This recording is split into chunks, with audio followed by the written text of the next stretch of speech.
Hey, folks, I'm Craig Lipinski. I'm Seth Lipinski. And I'm Megan Lipinski. And we're the Lupinskis.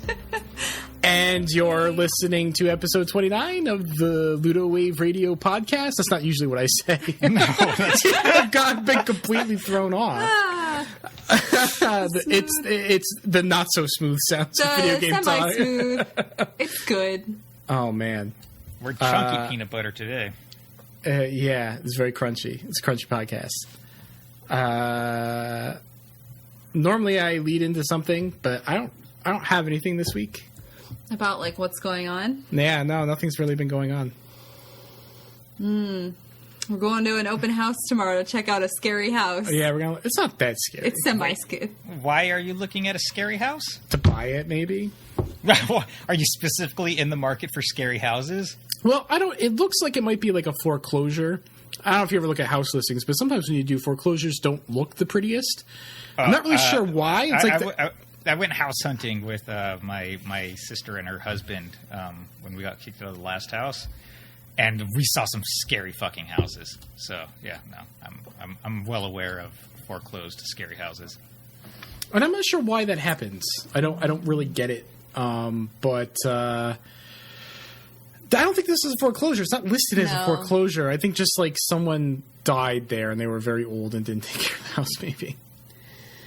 So we're gonna go see what it looks like, because all of the photos available online don't show it's a raised ranch. They don't show like the bottom part of the house, just the top.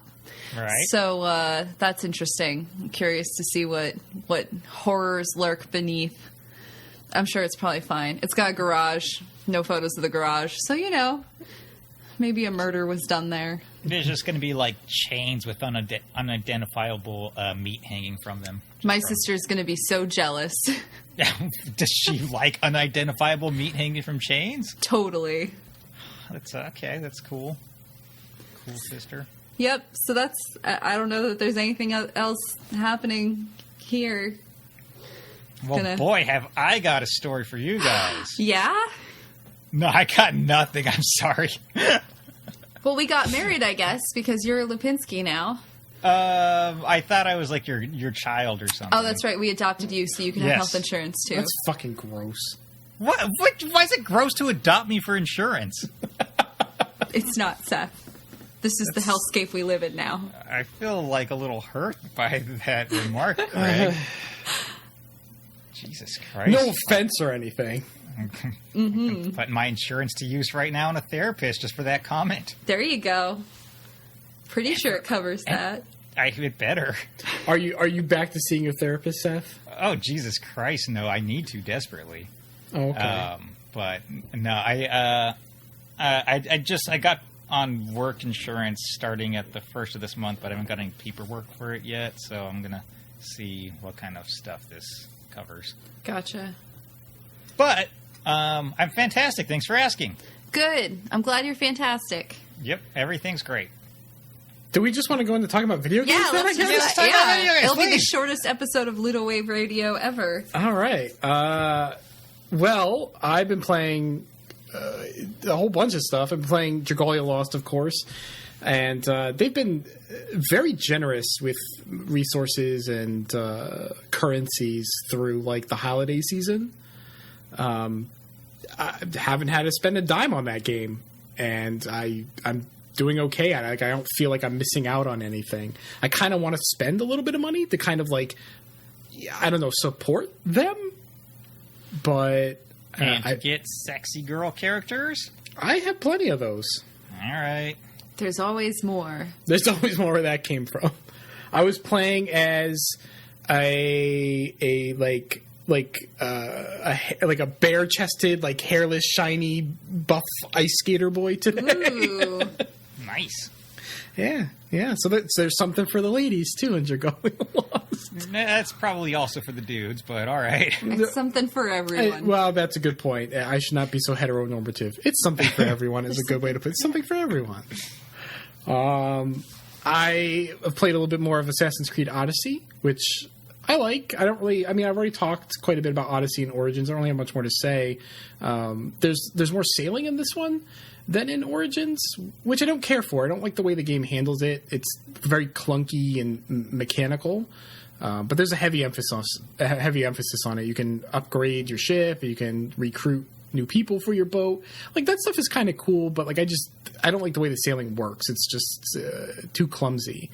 It's almost Wind Waker-ish in some ways, in that, like, because it's like in Greece, there's all like these little islands that you can sail to and explore, and that's sort of fun. It definitely reminds me of Wind Waker, but like a game like Zelda like approximates stuff. It doesn't do it necessarily quote unquote realistically. So, when in Wind Waker, you can just take the boat right up to an island and jump off, whereas in Assassin's Creed Odyssey, it's like, oh, there's a shoal here, so I got to park my boat like a mile out from the island and then swim to it just to poke around for a sword or something. Like, just fucking slam into that island and hop off. The boat won't go. The boat won't let you. Oh, you my can't. God. Yeah, right. So it's like it takes this thing that's kind of fun and makes it a bit tedious. Because you swim for like 2 minutes, right? Yeah, it takes a while. Or it feels like... And there are sharks. I mean, I haven't run into There a are shark yet. sharks? Oh, yeah, there's sharks. Yeah, sure, yeah. No. Yeah, I'm pretty sure there were shark... There was stuff in the water in Origins. I don't know if there were... I think there were sharks. There are crocodiles and hippopotamuses. Hippopotamuses will fuck you up. Yes, they will. So basically the sailing is like a mixed bag. Like, the premise is good, but mechanically how it works, I don't love it. Watching you play it, it looked like it was a huge pain in the ass just to like move the boat around. Oh, especially during battles. Right. Yeah. Like because you're trying to do, and I of course it's like, it's a big boat. It's dudes with rowing thingies. Like that's, yes. Oars. And technical term. there's masts and wind and all that shit. So of course it's not going to turn like it's Tokyo Drift, but at the same time it felt like you were fighting with the controls to even get it to start to turn, to line up the arrows, right? And that that just seems like it would be very frustrating. Well, that's the quote unquote realism, right? I guess it's Assassin's Creed. It's not super realistic, but I don't either. Like that's so it's tedious. But I mean, the game itself I like it. I like the exploring. I like the questing. I like that stuff. Which is why the sailing could be fun, but it isn't because the mechanics get in the way. Tales of Vesperia remastered or whatever it's called, Ultimate Edition, whatever it's called, definitive edition. Definitive. It is definitive. It came out today. No more editions. No more. This is it. You can't do anymore. Well, I guess that'd be fine. I don't think they're gone anyway. But I've been looking forward to this since it. I guess it was leaked a few days before E3, but basically since June. I love Tales of Vesperia on the 360, and I was just very excited to revisit it. And it holds up. I mean, the voice acting is... Well, I mean, it's a JRPG, so it's never going to be good. But it's like, voice acting from 10 years ago, so it's even worse. But the combat's great, and your dog smokes a pipe, so that's good, too. Have you tried to co-op that game at all? No. I did... Actually, it's funny. Symphonia I did. Tales of Symphonia on the GameCube, I played co-op. And I can't remember, I think it might have been my sister. We literally played about 4 or 5 hours of battles just straight. One time, we're just like, let's just keep battling. And we just did that for like a whole afternoon. And after that, I never had to fight anything for money or experience again. Awesome. I just blasted through the rest of the game. I mean, that's pretty much all you could do in co-op, though. The second player can't do shit until you enter a battle, and then they could battle. Right, exactly, yeah. Yeah, so, I did Symphonia co-op,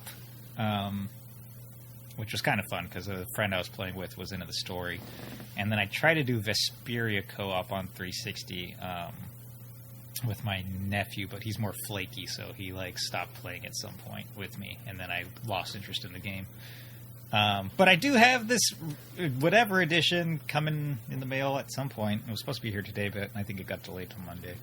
I was hoping that wouldn't be the case because my Pokemon Let's Go Eevee got delayed. I was very disappointed, but I think that was 2 snowflakes on the ground, so UPS just dropped the ball.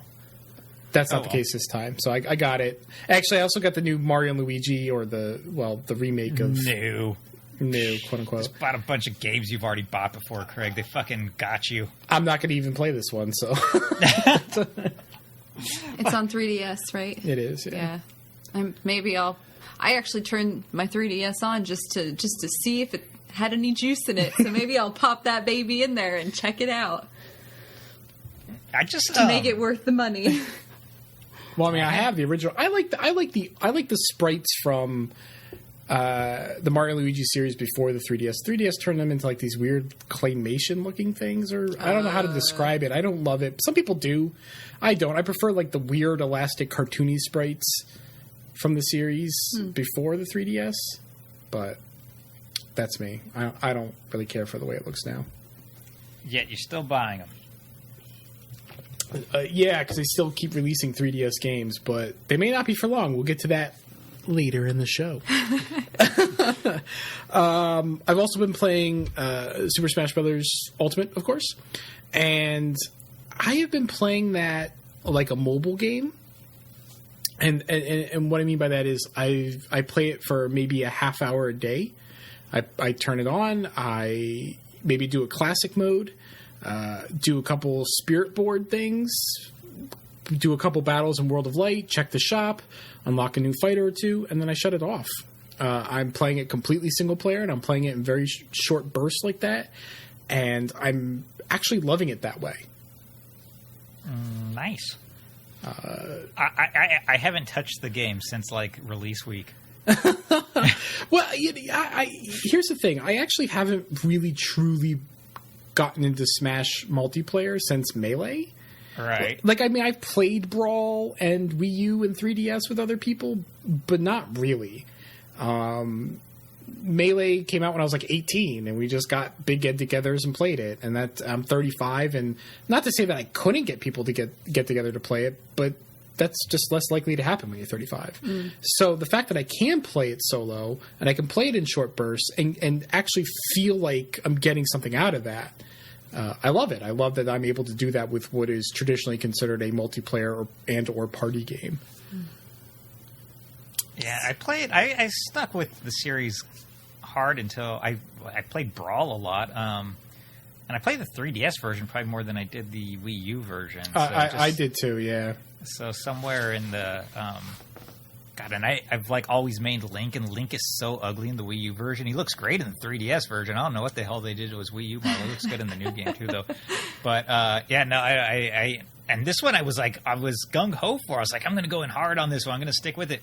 But then there's just like other games that I want to play and beat, and I'm like bad at managing time to make time for just short bursts of games. Yeah. So Yeah, it's I like hear you. Yeah, I like sit down with a game for like 2 hours, and then that's it. That's That's my gaming for the day. That's sometimes what I do with games too. I'll play for 2 hours, and then I'm like, yeah, that was good. I'm all done.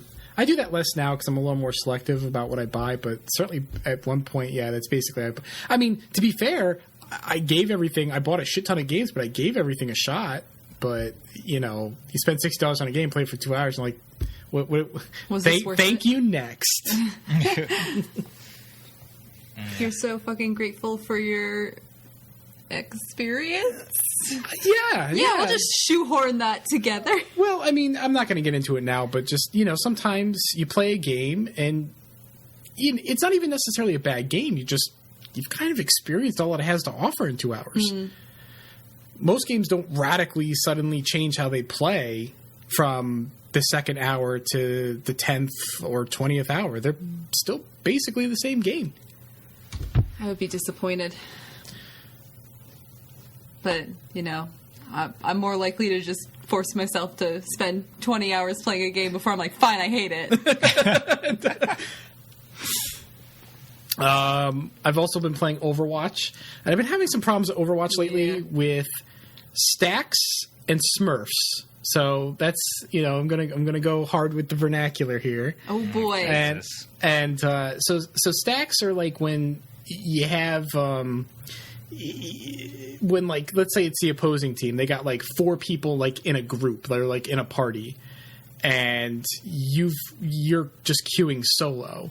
So, your team is just a bunch of disconnected people that aren't communicating with each other, but like you're up against 4 people who are on their headset and they're coordinating with each other. Mm-hmm. And of course they're allowed to do that. You could do it too if you wanted, but it does put you at a severe disadvantage, because you're not coordinating with anyone. You're just on a team with a bunch of bumblefucks doing whatever they want. Yep. And most people aren't good at taking like, nonverbal cues. They just don't notice. I mean, as a brief example, Zarya has this ultimate where she pulls everyone into a gravity well. Well, the appropriate response there is to then just pound everyone who got pulled into that gravity well. And if you have your ultimate up, to use it on that gravity well. And you can find ways to communicate that in game. There are like preset voices. You can say like, my ultimate is ready. And then, if I'm playing like Junkrat, and my ultimate is a bomb that I can remotely control, I would hear the person playing Zarya say, my ultimate is ready, and I would go, I understand, my ultimate is ready. And like that, reasonable people who play this game would understand what's happening there, but that just doesn't happen nearly as often as you would think. Right. But and then Smurfs are people who are good at the game, who've already been playing the game, but they create alternate accounts to abuse the matchmaking algorithm. So you'll have these low-level people that are just beating the shit out of you. And the Smurfs I've been noticing lately have been in stacks too. Mm-hmm. So you have these stacks of Smurfs that are just beating the shit out of you. I know, right? I know, it's 3 Smurfs in a trench coat. Yeah. That's what I was picturing. What is do you know the origin or the explanation for why it's a Smurf? I don't. Okay. I don't. It just seems like a weird. I'm sure I could, but it's more fun to guess. There's weird terms, but that ends up abusing the matchmaking algorithm. So you get like this just 4 people on the opposing team that are like level like 2, and they're beating the shit out of you, and there's just nothing you can do about it. I just see that so like. Every other match of mine is just something like that, and that's just frustrating. Because I mean, it's really easy to Smurf on console. On PS4, if the primary account holder on that system has PS Plus, you can just make another account, and that person doesn't need PS Plus. That account doesn't need PS Plus. Just piggybacks off the other one. Mm-hmm. So you can. I don't understand the value of that. I don't know if it's just to take delight in beating other people up. I think that's it. Yes. Yeah, you want to be a big fish in a small pond. But the way, like, I noticed the matchmaking because I was playing earlier today, and I'm level 243, I think. But I was getting match made with people who were like 4 something or 5 or whatever. I don't know how it works. Still 400 or 500 or 4 or 5. 4 stars or like. Okay. Silver as still see, it's not the hundreds, it's the stars. Okay, 4 stars.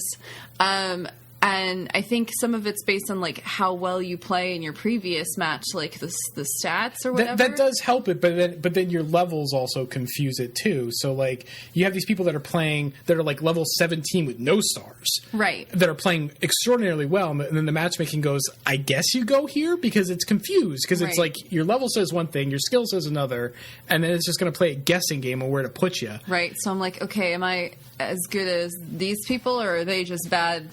In my level, who knows? My matchmaking tends to be a shit show. Right. I don't. The thing is, like, I am good at the game. Like, I'll finish a match with several gold or silver medals, which indicates that I'm one of the better players on the team, if not the best player on my team. And I probably lose anywhere between 50 and 75% of my matches. Mm-hmm. But it's not fucking me. I got all the medals, bitch. The fuck? Step it up. But you've got all these other team members that perhaps got match made because of their level, but not their skill level. And you got matched with the stack of Smurfs. Yep. Hashtag cool. Hashtag Smurfstack. Smurfstack. But finally, I just wanted to vent about Overwatch. Finally, I've been playing Moonlighter, which I talk about that briefly last episode? I think I might have mentioned that I was playing You it. did mention it. I got it on sale. One of the mini games that was on sale on the eShop, on the Switch eShop during the holiday season. And I played it for about an hour before last episode. And I was like, yeah, this is fine. But I picked it up again, and it really clicked.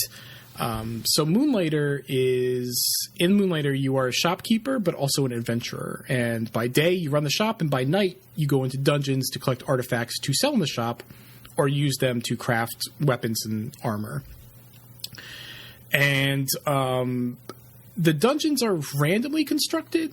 They're top down. They're very Zelda 1-esque. Obviously, because they're random, there's no puzzles, but well, I guess I wouldn't say Zelda 1 was very puzzle heavy either. There are really no puzzles in Zelda 1, really. You push blocks sometimes. That's not a puzzle. Sometimes you don't know which block. Is it the left block, the right block? Jesus. That's not really something you can work out. All right. Trial and error. Yeah, it's pretty like it's like the Lost Woods. Like you got to go in a particular direction, but there are no hints. There's no way to work that out. Either you know how to get through the Lost Woods, or know which block to push, or you don't. You can't work it out like a puzzle. But anyway, the dungeons, even though they're random, and they feel random, they feel like bits and pieces that have been put together. They don't feel bad. I kind of like them. And the combat's pretty simple, but it's really effective. You can have a melee weapon. I use a sword and shield, but you can use like a heavy sword for wide swinging arcs, or like a spear for poking. And you can also have a bow for ranged attacks. And then you also have like a tuck and roll, which you're invincible during the roll. So you can use that to sort of get yourself out of harm's way. Can you spam the fuck out of the roll? Is there like a cooldown on it? Or? No, there's no cooldown, but when you come up, like you'll roll and then you'll come up and then you can hit it again to roll again, but then that moment where you come up, you are vulnerable. All right. You lose your iframes right there. Yes. That's exactly right. So I do use it a lot, and you're relatively safe, but there's still a chance you can get hit. So you're not completely invincible when you're mashing on it.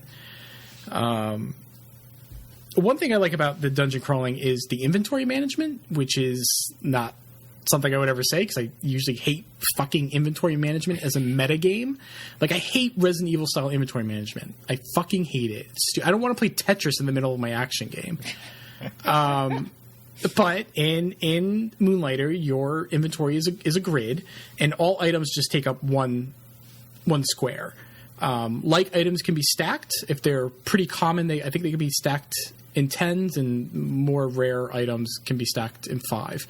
But what makes it interesting is that items that you get out of chests, not drops, but in chests, are cursed, and curses aren't necessarily bad. Some of them are benign, some of them are good. So, for instance, one curse might be this item has to be at the top or bottom of your bag. I would consider that more benign than anything else. Yeah, like, okay, yeah. That's fine. I'll put it at the bottom. Some of them are like the artifact in the direction of the arrow will be destroyed when you return to town. So there will be an arrow on that artifact square that points in one of the 8 directions, and then the artifact in the square that the arrow is pointing to will be destroyed. So that's a bad one. Can you, like, unequip, just have a blank square there so nothing gets destroyed? Yep, so you can do a blank square, or you can set it up so that it's like on the edge of your inventory bag, so it's actually pointing at nothing. It's pointing at, the edge of your inventory. Right. And then there are ones that where, like, the artifact in the direction of the arrow will have its curse removed. So that's good because it'll remove like a destroying curse like that, but also because you could have 2 like items in your bag, one that has no curse and one that has a curse. But you can't stack those because the curse makes them unlike. So you can use that one artifact that removes curses to remove the curse so that you can then stack it and then have more inventory space. Does that make sense? Mm-hmm. Makes sense, but it's very complicated, Craig. It's so complicated. Fun. And there are some that, like, this is really cool. Some will, in the direction of the arrow, it'll turn that artifact into the artifact with the curse.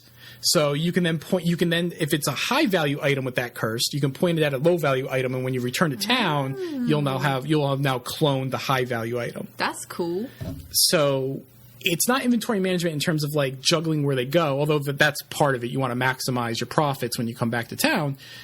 But really what it is like this fun little game about pointing these arrows in the most beneficial directions. It's like a low-grade puzzle where Yeah. not so much pressure. No, so I actually kind of like that. And then running the store is, at first I thought it was going to be really difficult because you don't know what price to sell these things at.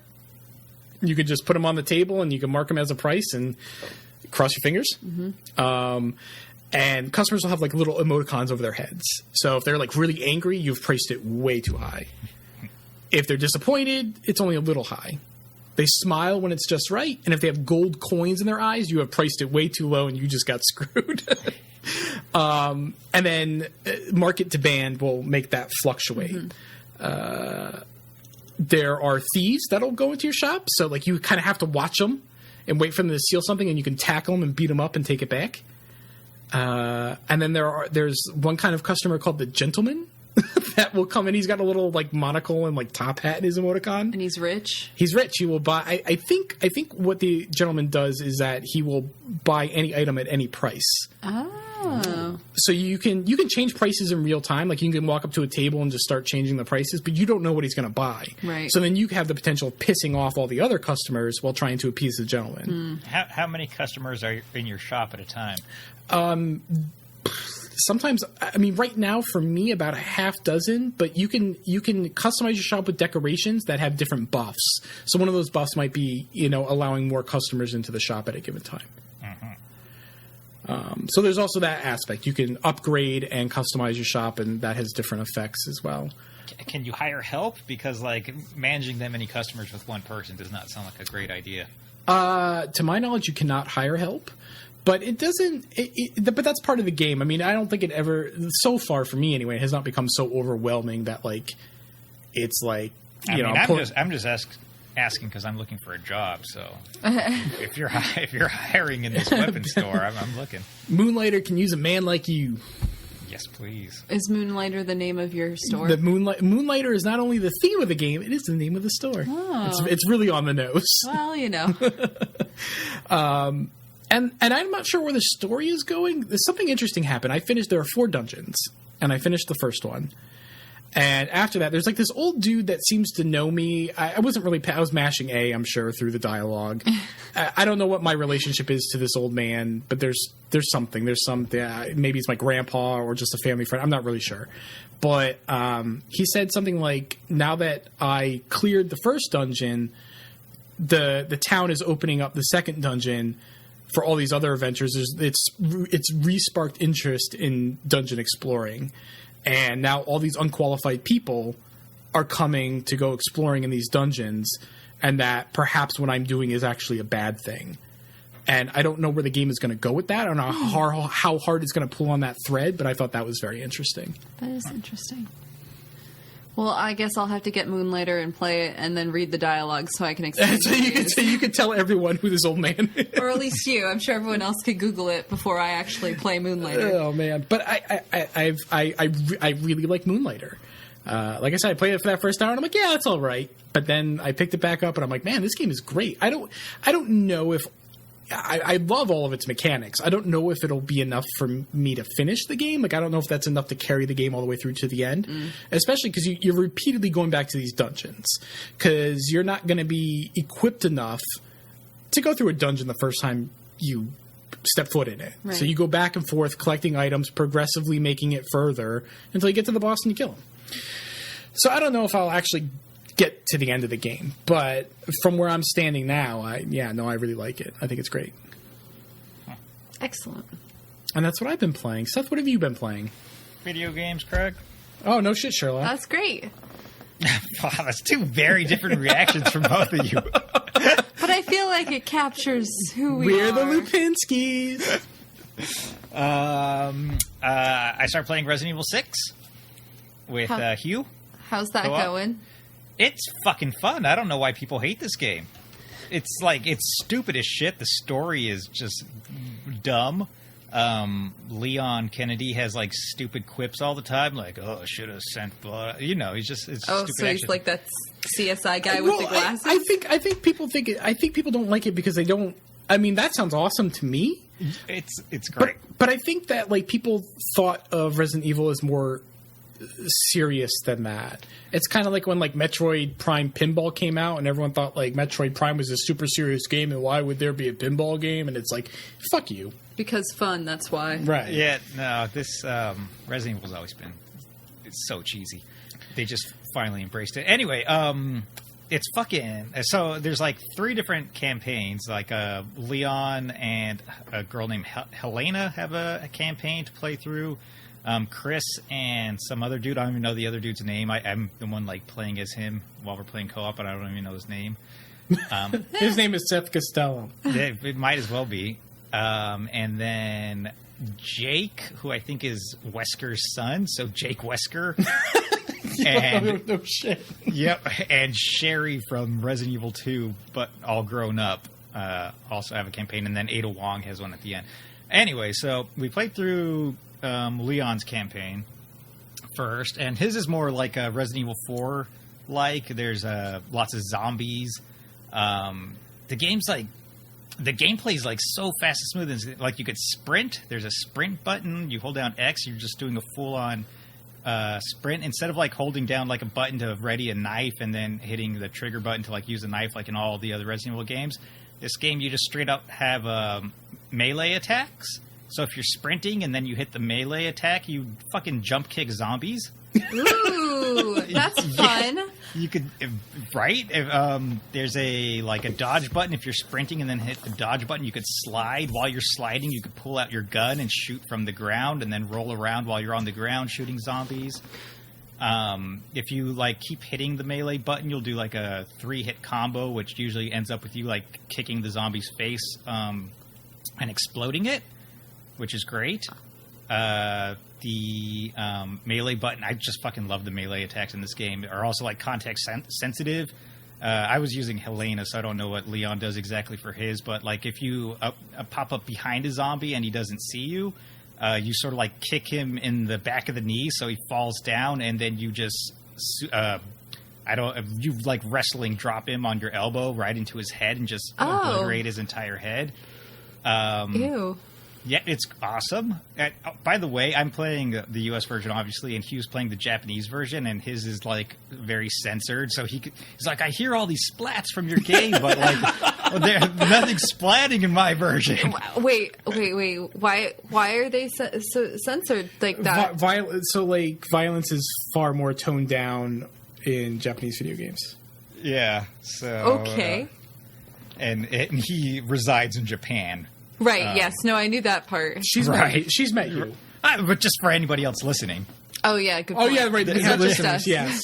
Our friend Hugh lives in Japan. Hi, Hugh. Hi, Hugh. Hi, Hugh. Let's see what else. Like, starting with Resident Evil 4, there's a thing where you could, like, shoot zombies in the head and then run up, and you could do, like, a melee prompt, and you just spin kick them, and I think later in the game you suplex them. In this game, when you shoot them in the head, for the regular zombies, at least Helena that I was using, she climbs up on their shoulders, does a whole wrestling twirl and slams them to the ground, and like her feet also kick any other zombies that are nearby. Ooh, that sounds like fun. It's so fun. It's so fun. This sounds like the coolest like action game. Is this available in like VR too? That's no, 7. Yeah, no VR. That's 7. Okay. How many of these games are there? At least 7. At least 7. More than just the numbers. What else is going on with this game? All right, so that's... hold on. Okay. What's the inventory management like? The inventory management is very smooth. Items stack, like grenades and stuff stack, so they don't... Can you stack 2 shotguns on top of each other? You can't get 2 of the same shotgun, so that's a moot point. I had 2 different shotguns at one point, and they did not stack on top of each other. But they just take one little... Every item just takes one little square. There's no, like, a puzzle building or anything like that. Do they have curses? No curses, no. But maybe later on. Maybe. You haven't finished all the campaigns, Seth. I haven't. There's a stamina meter in this game, which is what your like melee attacks are for, and you could purchase like perks you get like points and medals for beating levels, and then you could use those purchase perks, and like so you could like make your guns do more piercing damage, or do more damage period, or you could raise your stamina meter, which I did, so now I could do like way more kickies and punchies and wrestling. All very awesome. Do you drink Pocari Sweat to restore your stamina? No, but I think I might have seen a Zima ad somewhere in the game. Oh, nice. Oh, Where- I'm going to Google that. I'm lying. Where, So I just wanted to get Craig excited. Oh, I totally didn't pick up my iPad just now to Google that. That didn't happen. Where is this one located? Okay, so it starts off in the U.S. At least Leon's campaign starts in the U.S., and then it ends up in China. And in China, a bomb goes off, basically a zombie bomb, and this mist turns all these Chinese. There's lots of Chinese people in China, let me tell you. And they all start turning into zombies. And there's a point where you're like outrunning this zombie mist and like running up a building as the mist is like turning everybody into zombies, and they're all chasing you. It's really cool. Running up a building. You're running up a building, like up flights of stairs. meter. I'm picturing Not- like fucking Sonic the Hedgehog just running vertically up this building. You're not His running up arms the side of flailing the behind building. him as he's running up. Buildings have stairs inside of them. Yes, they do. And elevators. You don't want to use the... Actually, there's a whole elevator sequence where the elevator breaks and stuff, too. You got to climb up an elevator rope. It was all very tough. God, the action is so stupid that I love it. Actually, some of the bosses are really cool, too, because they just, like, don't give a fuck. Resident Evil 5, I was complaining because the bosses are, like, really obtuse, and there's, like, little puzzles you got to figure out to kill them. Now, these bosses just have, like, big old bulbous glowy things that are obviously weak points that you got to shoot. But there's one boss. There's a southern gentleman who is just a huge asshole, and he gets turned into a monster, as happens in Resident Evil games. And there's one point I'm just picturing Leghorn Foghorn like hulking out. Oh, I was thinking Yes, of like Colonel yep. Sanders. You're both absolutely correct. It's both. Actually, have either of you seen the HBO series Westworld? Vice Principals? No. No, but I've seen many commercials for it. All right, the Lee is one of the characters. Basically, picture, and he's played by a famous actor, and I can't. He's think the of one his with name. the curly mullet, right? No. That's Danny McBride. It's the non-Danny McBride. Non-Danny character. McBride. It's the Okay. other guy. Yeah, it's the Well, other. Anyway, it doesn't matter. non-Danny McBride. He's like a really dickish Southern dude. Okay. And that's basically what's going on here. Anyway, he turns into a giant monster, and he like morphs into like a dog-like thing at one point. And you're on a train, and you're fighting him on the train. You beat his ass. He falls off the train. Then he turns into this giant dog monster, and he's like running along the side of the train, like on the opposite tracks, while you're shooting at him. It's like something out of like a treasure game or something. I'm like, this is fucking cool because it's like all fast and action packed, and dog monsters running alongside trains. It's great. He also turns into a T-Rex and a giant spider at different points in the game. And that's just Leon's campaign. Wow. Chris's campaign is more shootery. You've got like machine guns, and all the enemies have guns as well, but they still like start turning into monsters. So there's like these spider or centipede looking guys where like their bodies like from the torso down like turn into these monstrous gross spider things, and they're climbing on walls and ceilings, and then they're and then from the torso up they're still like human, but they're like just sort of like flopping around, so they got like their whole bodies like upside down but still shooting at you with guns, and sort of the same concept, but some of them like turn into bats, but like their bodies are hanging upside down from the bat form, and they're like shooting at you. And one of the melee attacks on them is you just like come up and straight up rip their human half off of their bat half. And I also I can see why this game is censored in Japan now. Yeah, Resident Evil 5 sounds 6. Resident Evil 6 sounds like it fucking kicks ass. Yeah, I would love to play it's so this. fucking badass. It's like if 5 was like 5 was basically 4, but co-op. 6 is like the fucking shit to the next level. Like I know people want the fucking horror game, but like as far as action, an action game goes, this is so good. It's so good. I wrestled my character, who I can't remember his name, who's partners with Chris. Seth Castellum. Seth Castellum. I wrestled one of the, like a college wrestling. I did like a college wrestling move on one of the spider guys. And just brought his ass down to the ground. That's jujitsu now, Seth. It's good. It's a good game. I'm trying to think of any other points I want to bring up. But He's going through his list. Half spiders. I know. This is ripping the head, bats. This game left an impression. Like the bosses are all like more set piece driven instead of like puzzle based like they are in RE5.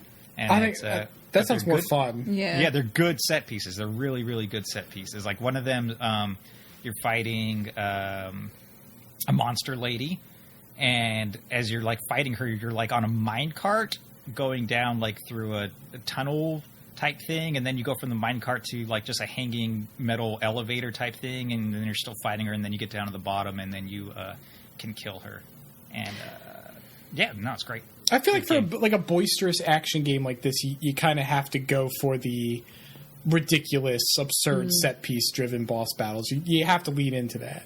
They did, and they fucking nailed it. Capcom nailed it. I was very hesitant to play this game just because I heard so much shit about it. There's a lot of detractors. There's a few people who love it, but there's a lot of detractors. But it's good, man. If you're looking for a good co-op action game, this is it right here. In terms of the horror aspect, like how scary, like besides the body horror that you described, there's no like real jump scares. There's like cemetery areas, and there's like a creepy cathedral that has like a dungeon underneath it and stuff like that. But it's so they're like scary settings, but it's so like your move set is so robust, like you're so mobile that it's not like really you're not really scared at any point. It's just creepy areas, but you kick ass in them. You feel like a badass and not scared. Well, that's what I would be interested in, because I don't like being scared necessarily when I'm playing a video game. So I like creepy stuff though, or at all. Yeah. Right. Well, in general, but yeah, it's creepy areas, but you're a badass in them, and you're cool just murdering so many zombies. Hey, that sounds good. Yeah. Yeah. This is on 7th gen, right? This is 360 PS3. They released it on PS4 and Xbox One as well. Did they really? Yeah. But was it also 7th gen? Yeah. Was it like a simultaneous release, cross generational release? No, when it came out on the current consoles, they like did complete editions that had like all the DLC and everything. On the disc. That wasn't even a blip on my radar. I didn't even. They were budget release. Like I think Capcom did 4, 5, and 6 like all around the same time, and they were all super cheap budget releases. I think $20. Oh, each. Okay. Yeah. I wonder if you can play on the same console, because like Megan's actually like going through Amazon on her phone right now. She's pointing. It's $18. Yeah. Normally it's $19.99, but we save $1.79. Thank you, Jeff Bezos. Good luck on your divorce. It might have split screen. I'm not sure. But if it does, I recommend it. It would be a real fun game for you two to play. I'm going to add it to the list. It'll save our marriage.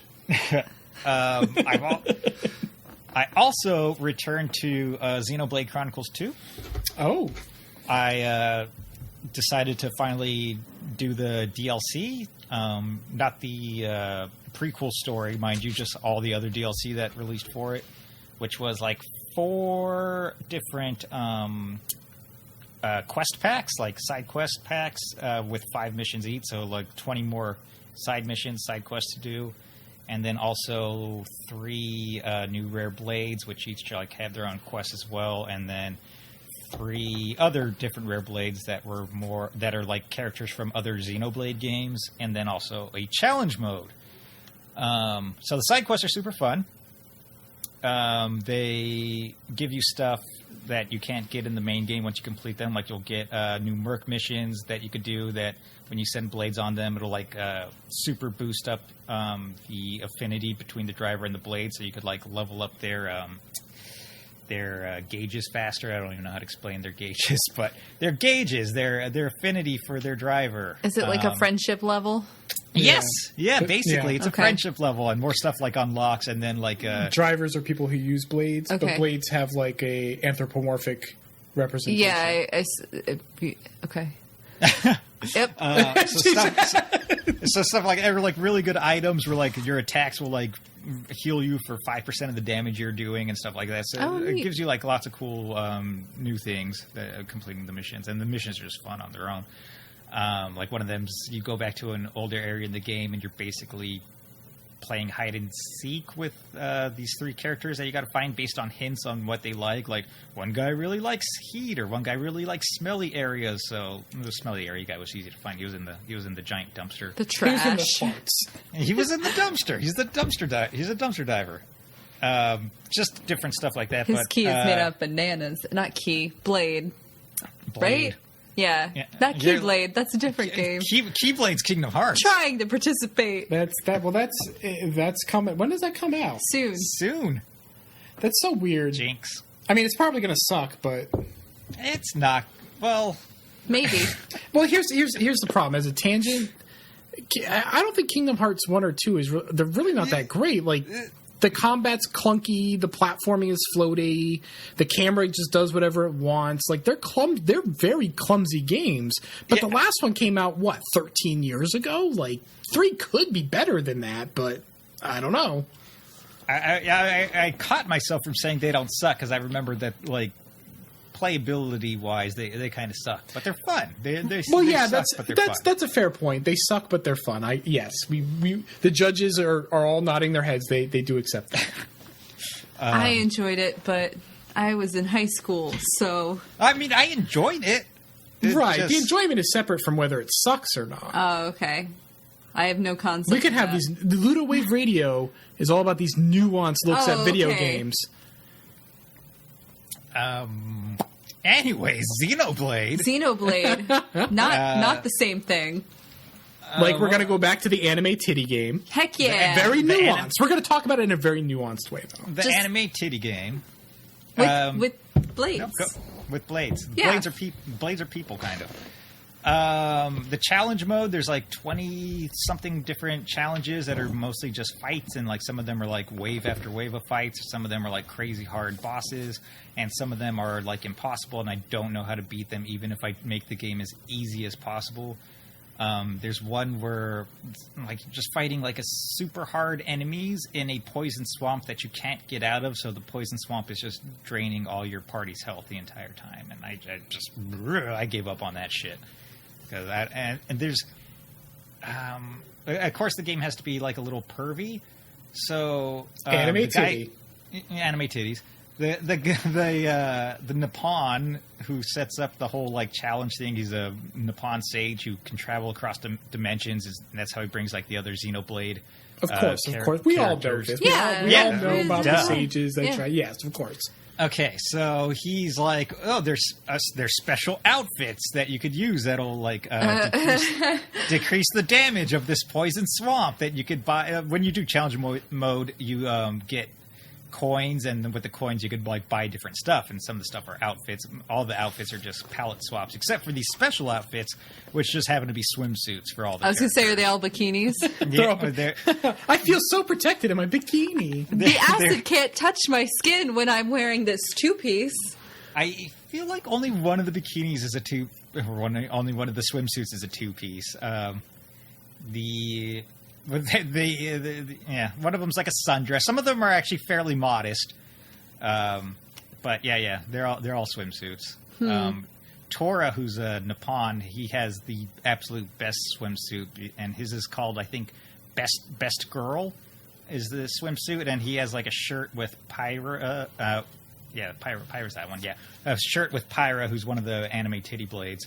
On it, and then like a little Speedo on. So and he's like a little furry thing with giant long ears. It's a really good swimsuit. Anyways, challenge mode is fun. I can't beat all the challenges, so fuck it. It's terrible and I hate it. Just like they wanted you to. Yeah, I think so. And I also started up Danganronpa. The first one? The first one. This seems up your alley. I'm not that far into it yet. Not a lot has happened. So basically, I got the setup, which is there's a bunch of students who are all like the absolute best in their fields from whatever school they're from, like or not even just schools, but whatever they do. Like so they're all considered ultimates in their niches. So there's like the ultimate pop star, and there's the ultimate biker leader gang, and there's the ultimate novelist, and there's the ultimate whatever. They're just whatever. Mm-hmm. And the character you play as is just, I'm just the normal regular student who came here. He won a contest, so he's like quote unquote the ultimate lucky student. Turns out that at straws there, huh? Yeah. So it turns out the school is like fucked up, and they lock everybody in. And there's a little mechanical bear named Monokuma, and he says that they all have to live there forever. Oh, and great. The only way that they can get out is if they kill somebody. So and get away with it, right? And get away with it. Yes, yeah. Each individual student, not like as a group. Yes. So if any student wants to get out, he or she has to kill another student and not be found out. And then they can be set free. So far, nobody's died yet, which I'm disappointed. So it's a little while before that happens. Why? I don't see that.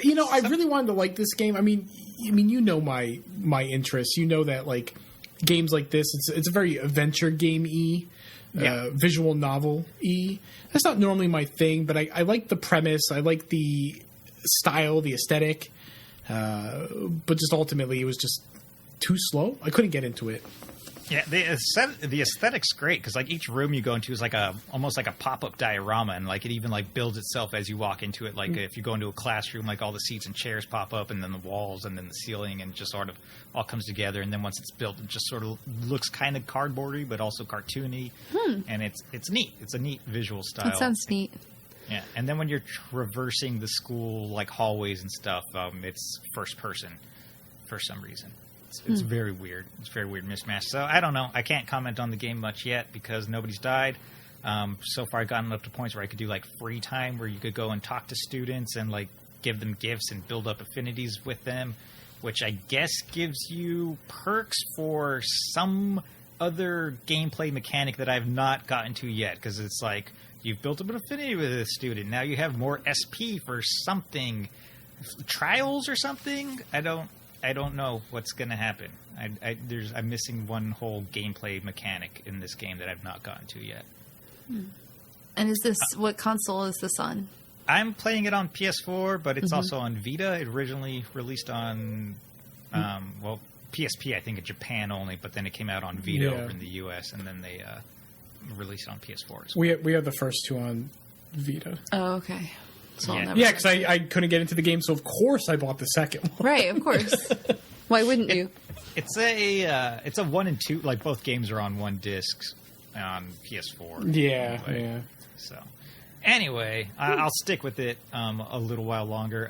This was a recommendation by Peter, who, remember when Peter was part of TV and Lust for like a day? I don't think any of our listeners remember that. He was on like a couple of episodes of the TV and Lust podcast, yeah. So somebody's got to remember Peter. Anyways, he loves the game, and I love Peter's weirder game taste, so I'll give it a chance. He has strange taste in games. Not bad, but just he gravitates towards the weird stuff, which I can appreciate. Yeah, no, I can too. I'm not really sure what I'm not sure whether he could distill what he actually likes in games. I think he just likes a game or does. Because isn't he playing Corpse Party for the first time? Yeah, but he wasn't digging it. He wasn't digging, but you think he would. I would, like, I recommended this. Well, I didn't he saw me talking about it, and he's like, oh, I should check this game out. And then he's not liking it. And I'm like, this is like a fucking Peter game. Right, How is it's he a not Peter liking game. this? Yeah, I know. It's a Peter game through and through. I have no idea. Yeah, so he likes what he likes, and usually it's strange, but I'm not sure whether he could verbalize what he actually likes. Yeah, no. That's it for me. That must make shopping frustrating. That's it for you? That's it for me.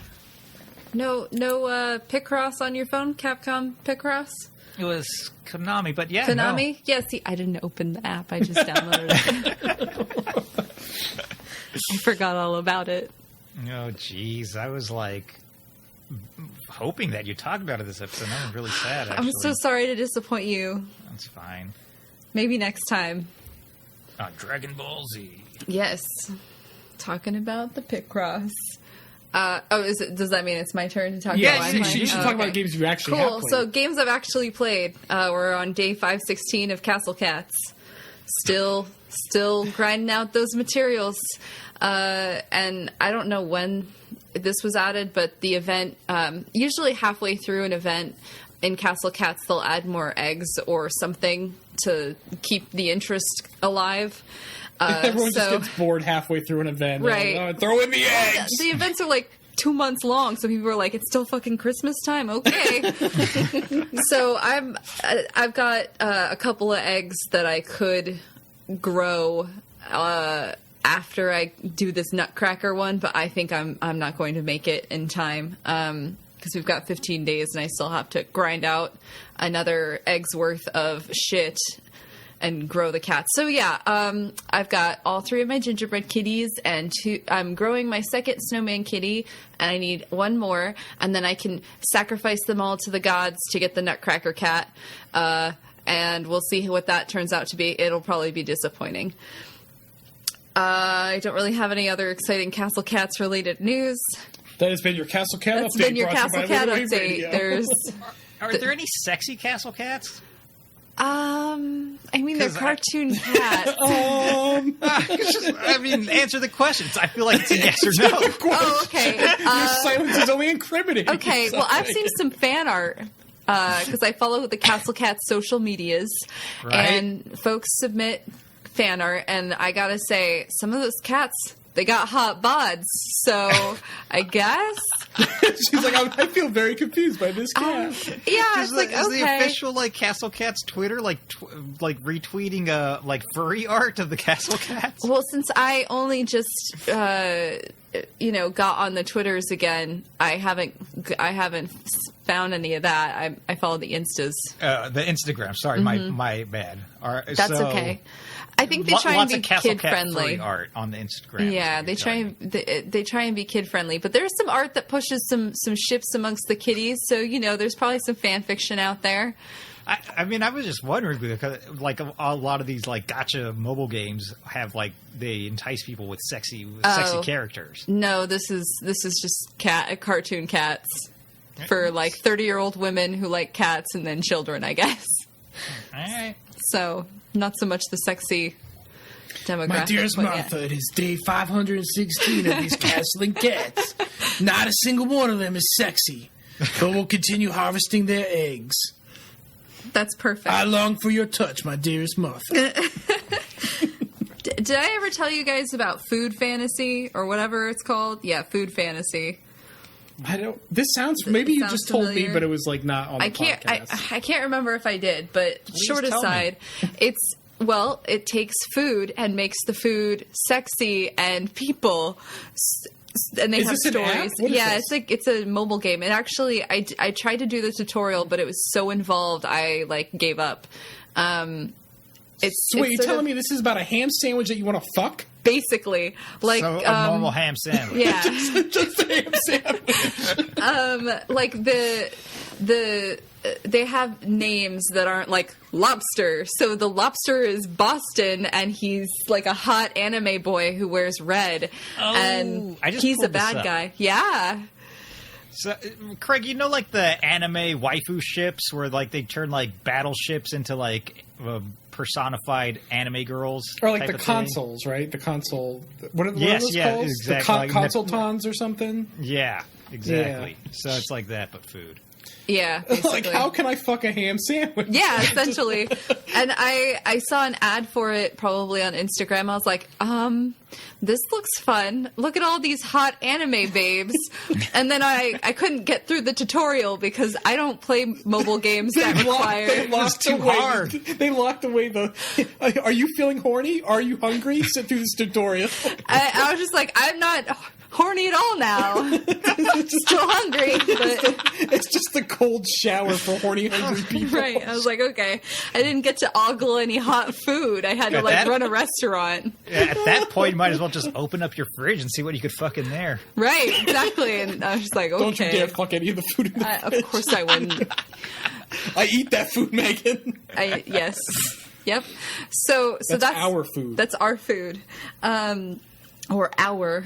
So that's a game that exists that I tried to play once. That had hot, sexy things that just... This is called Food Fantasy? Food Fantasy. I love it. I ship it. Oh man, tiramisu is sexy. I know, right? Yeah. They all have cute outfits. Wouldn't mind getting a hold of her lady fingers. And also, that's a good one, honey. They're patronizing. It took me a second until I understood, like, oh yes, that's part of... So that was more like... I'm clever me. sometimes. Yeah, I know you are. You're the clever one. It's good. So what else am I playing? Basically, Fallout 76 has still got me. It's got its claws in me. And that's fine. I found a cool... I resigned myself to this thing. Sound like Stockholm Syndrome over here. Almost. Well, the thing is, like... I talk about it in a way where I'm like, this game, I shouldn't like it. But she fucking loves it. But I do love it. Like, when I play it, and I'll play it for like 4 hours and look up and be like, how did so much time pass? I don't understand. But it sucks you in. Like, I like to I'm exploring right now because I'm trying to level up so I can go to the Scorch Beast nonsense that I was probably 10 or 15 levels too low for before. This last time I played, I think was the time where I found this cool, basically it was like a chunk of earth or a big old rock. You're in this area where there's all of these vines, these like strangler vines that reacted to the radiation and grew and took over, homes and spaces, and they don't do anything when you walk past them, which was what I was expecting after reading like all this information about them in the game. I was like, oh shit, you walk near it, it's going to grab you. None of that happens, which is great because there's a lot of them everywhere.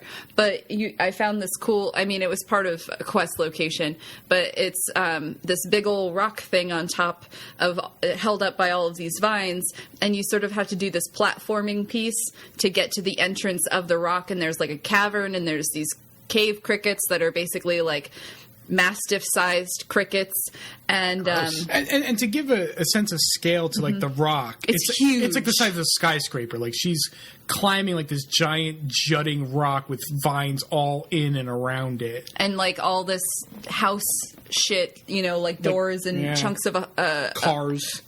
Right, there's a bathtub. I wore power armor because I didn't want to die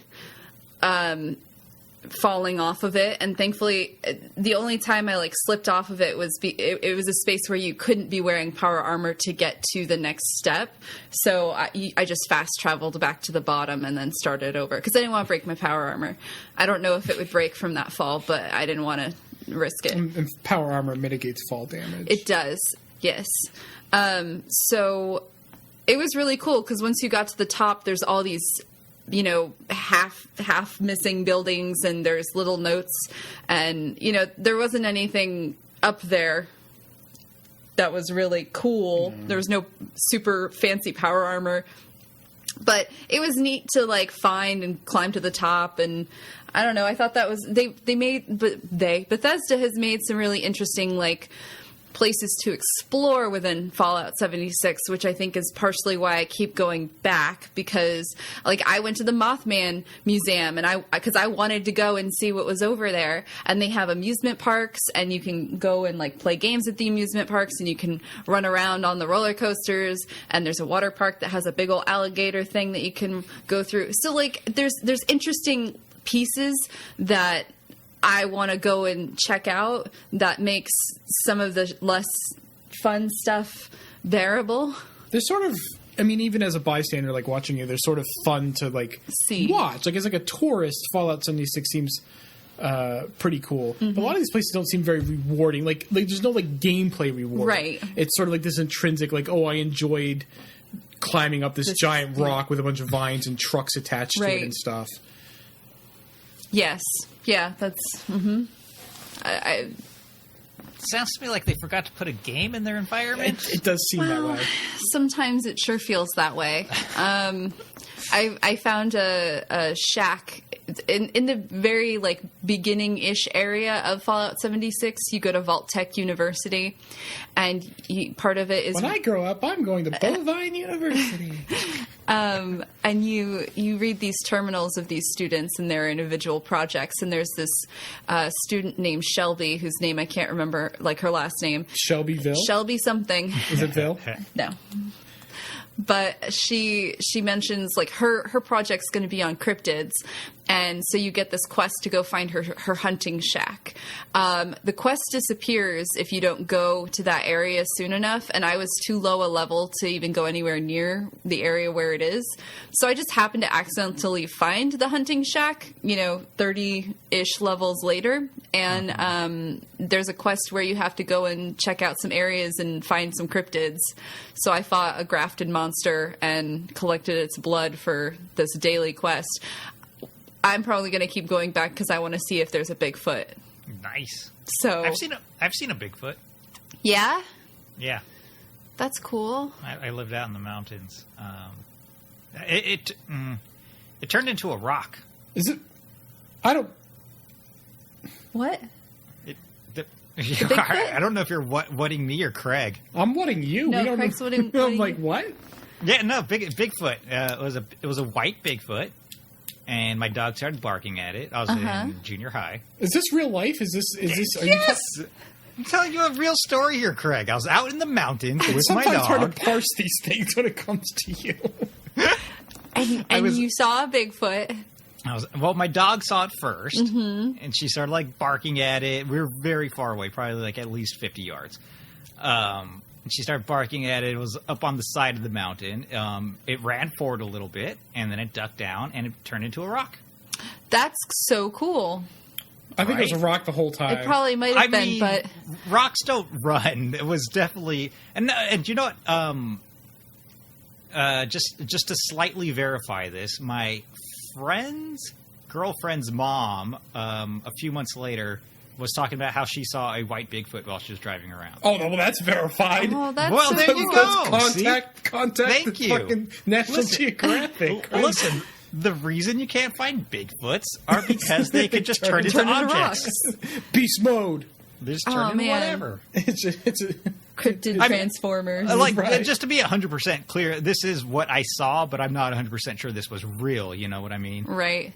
I wasn't on drugs or anything. I saw this. I was only in like 7th grade. It was anyway. Oh, okay. That's, So you, okay. I I've believe seen you, some Seth. weird shit that, like, if I try to describe it to someone, I can't. It doesn't.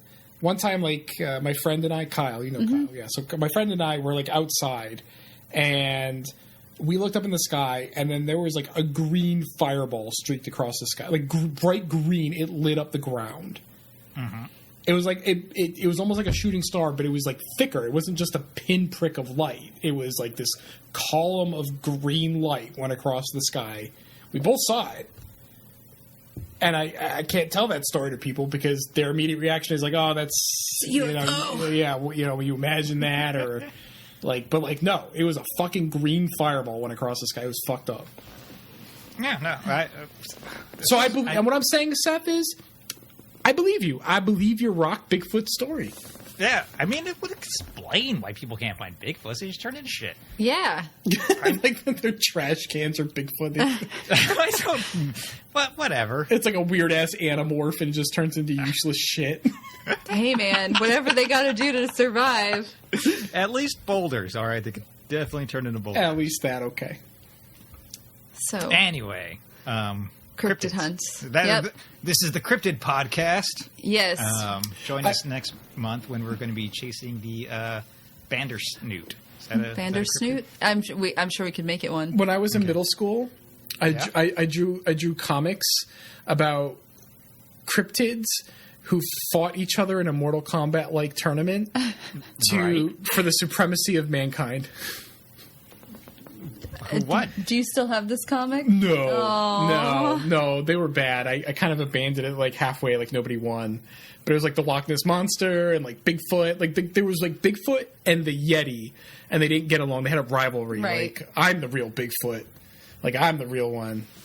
I mean, why not? I'm disappointed in myself because I've watched 5 seasons of Supernatural, and I'm like just drawing blanks on cryptids. Well, Bigfoot's one of them. Chupacabras. Chupacabras. Wendigos? Also, I've watched like 20 Might be a seasons. cryptid? Oh, Wendigo is a good one. Yeah, I've also watched a ton of X-Files, too. There are a lot of Wendigos in Fallout 76. They're creepy looking. And the first time I saw one, I was like, nope, nope, nope, nope, nope, nope, nope, nope, nope. And now I'm like, oh, okay. But Mothman's another one. I haven't seen Mothman yet, but I thought you saw Mothman. no. I did. I fought Mothman. You beat the shit out of him. I did. Poor Mothman. How do you forget beating up Richard Gere? Well, that's because he transformed into what was essentially a big old brown moth with red eyes. Honestly, I ran into the Mothman on accident. I took a screenshot of him.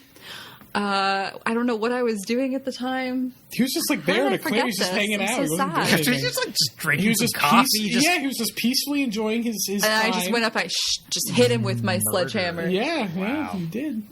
Sledgehammers don't work great against Mothman. He moves way too quickly. So I don't know that. They work great on regular moths, let me tell you. They do. Right, Yes. It's I've totally changed. the men of moths that you have to be Yes. concerned about. Also, they work great on regular men, but I can't tell you about that one or I'll go to prison. That's okay. We won't tell on you. Okay, thank you. So that's all I gotta say about Fallout 76. Basically, is that I'm still gonna keep playing it because I had some fun times and I actually interacted with another person and that was exciting. Although we didn't team up, and then we both were using sledgehammers and hit each other enough times that we showed up as being red. Just running around decking things. Well, this guy aggroed a bunch of like friendly robots, and he's comically running past Megan as all these robots. I was just watching. I was like, I'll follow him around. But we were in a blast zone. If anyone plays Fallout 76, it was a nuke was dropped on the White Spring Manor area, or the White Spring Resort. It's like this hotel, and also there's golf courses, and there's all of these assaultrons and sentry bots and protectrons that keep this gated community safe. And they're not hostile to the player unless you attack them. Yeah, unless you accidentally hit them. So the first time I went there, I was using melee weapons and I accidentally punched one of them. So that was a bad time. And so this dude also did what I did, but with his sledgehammer. But he was like a level 50 something and in power armor, so he killed the assaultrons instead of dying. But so I followed him around, and we were in the blast site. So there's all this radiation, and so there's all these big glowing ghouls that are all like, they're like boomers from Left 4 Dead, but they're glowing.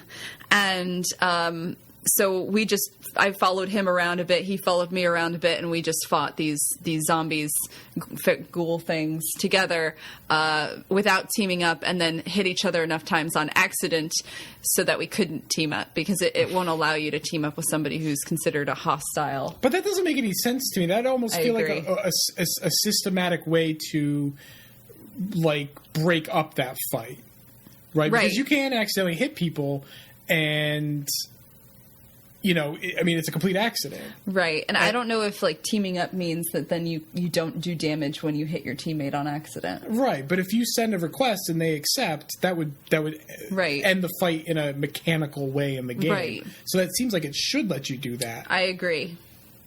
I don't know why it wouldn't. I'm not sure either. Yeah. We should write Bethesda a tweet. I think they got enough problems. Dear Bethesda, Please make this work so that people who use melee weapons can be buds. But yeah, so that, I mean, like, that was fun. I don't know, I probably spent like 25 minutes just fucking around because I didn't need to be there, but it was fun.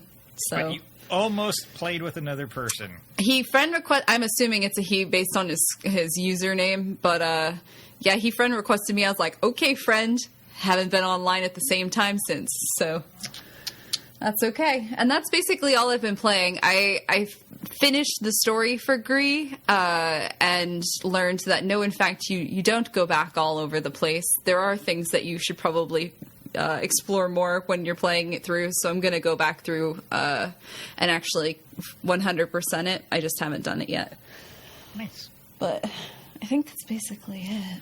I'm afraid to buy like indie games these days because I love physical media, and then I'll buy a game and then a month later, limited run games will be like, oh, you could buy it physical, and I'll be like, fuck, I should just wait. Yeah, I struggle. I mean, if this was like 10 years ago, I just would have bought both. But like Battleship Brigade is a good example of that because that came out well after it came out on Switch on limited run games, and they had such a great box art, and it was foil.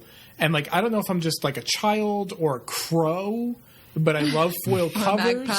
They're just – the foil covers are, like, my weakness. I think they look great. And I really – and they're not that expensive. The games aren't that expensive on limited run, but I couldn't, bring myself to buy the game twice. But, yeah, I kind of wish that there was, it didn't come out so long after the digital version. Or there was, like, a heads up that it was coming out. I would wait. So, like, for instance – I've been looking forward to this game called Y2K, a postmodern RPG that's been in development for some time, and it's coming out on Switch, I think on the 18th or something like that. So, like, in a week. Yeah, a week, I think. A week. But there is definitely a limited run game version of it. I don't know when, but they're gonna publish the physical version of it. So I guess I'm just gonna wait. Mm-hmm. Because, of course, I'm going to devote all my time next week to No More Heroes or Travis Strikes Back or whatever it's called. Mm-hmm. Are you getting that, Seth? Yeah, absolutely. Yeah, I don't know I've watched every trailer and I still don't know what to make of that game. I purposely only watched like the beginning, and I only know like the first game that they were showing off. Or they all look the same. They all look the same. Ostensibly, they're different. They're supposed to be different genres, but they all look the same to me. Famitsu gave it a pretty good score. I think it was like 2 9s and 2 8s. That's not that bad. I'll just give Suda money for whatever. He could just like be like, hey, crowdfunding just because I need some cash. And be like, oh, sure thing, Suda. Yeah, here's $5. I used to do that too, but I got to be a little because Suda can be. I like Suda's style. Like even when I don't like his games, like I like the game. Do you know what I mean? Right. But really, like honestly, like it's hit or miss. I think overall, 100%. So I'm a little. I mean, I love No More Heroes is my favorite series by him. I love No More Heroes, but I don't know what to make of this game, and so I'm just really. I don't know. I'm worried that it's not going to be good. It'll be fine. It's co-op. At least you play with Megan. That's true. It'll probably be fine. It'll probably be fine. Like even like bad games when you play them co-op, they're usually like better. They're more fun. That's true. All right, you guys want to talk about some news? Sure. Yeah. What news do we have? We're going to blast through some news here because we're going to get to this episode's topic, and that is games that we enjoyed in 2018. So we got some release dates from Nintendo. It almost seems like they had a direct planned, but didn't do. Usually they have a direct in January, but and then like a bunch of stuff was just coming out just willy nilly. Yep. So we got a couple games in March. We got Kirby's Extra Epic Yarn for 3DS on March 8th. Of course, I'm getting that because it's a good game, but it's also a 3DS game. Yoshi's Crafted World comes out on March 23rd. I loved Woolly World. I think that's the best Yoshi platformer in my opinion. I am with you there. I'm not even big on like Yoshi's Island because that's a 2D fucking collectathon. I don't care what anybody tells me, and it gets tiring. But I loved Woolly's World. Woolly World was so great, but I don't know. I'm not jazzed for Crafted World. I'm sure it's going to be good. It's not, I don't mean that indication of its quality. I'm just not excited for it. Did you watch the last stuff they put out for it, which might have been like during Smash streams, and then they started playing Woolly World in the middle of it? Treehouse. I don't know. No, I don't think so. It was looking really good. It reconvinced me. I believe you. I mean, it has nothing to do. It's not that I don't believe it'll be good. I do believe it'll be good. I can't get excited for it. Is this going to be on 3DS? The Switch. Switch? Yeah. I'll play it for you and tell you how great it is.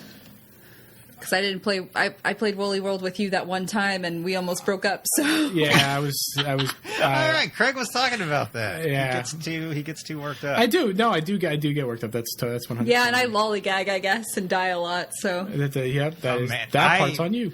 I was playing that game with my girlfriend. One of the times when I went to visit her, she was literally falling asleep during certain points of playing with it, and I just had the patience of a saint because I was like, it's just a video game, Seth. Doesn't matter. It's fucking Yoshi. You don't have to get upset. You don't have to get upset about Yoshi of all fucking things. And just deep breaths, and I was okay.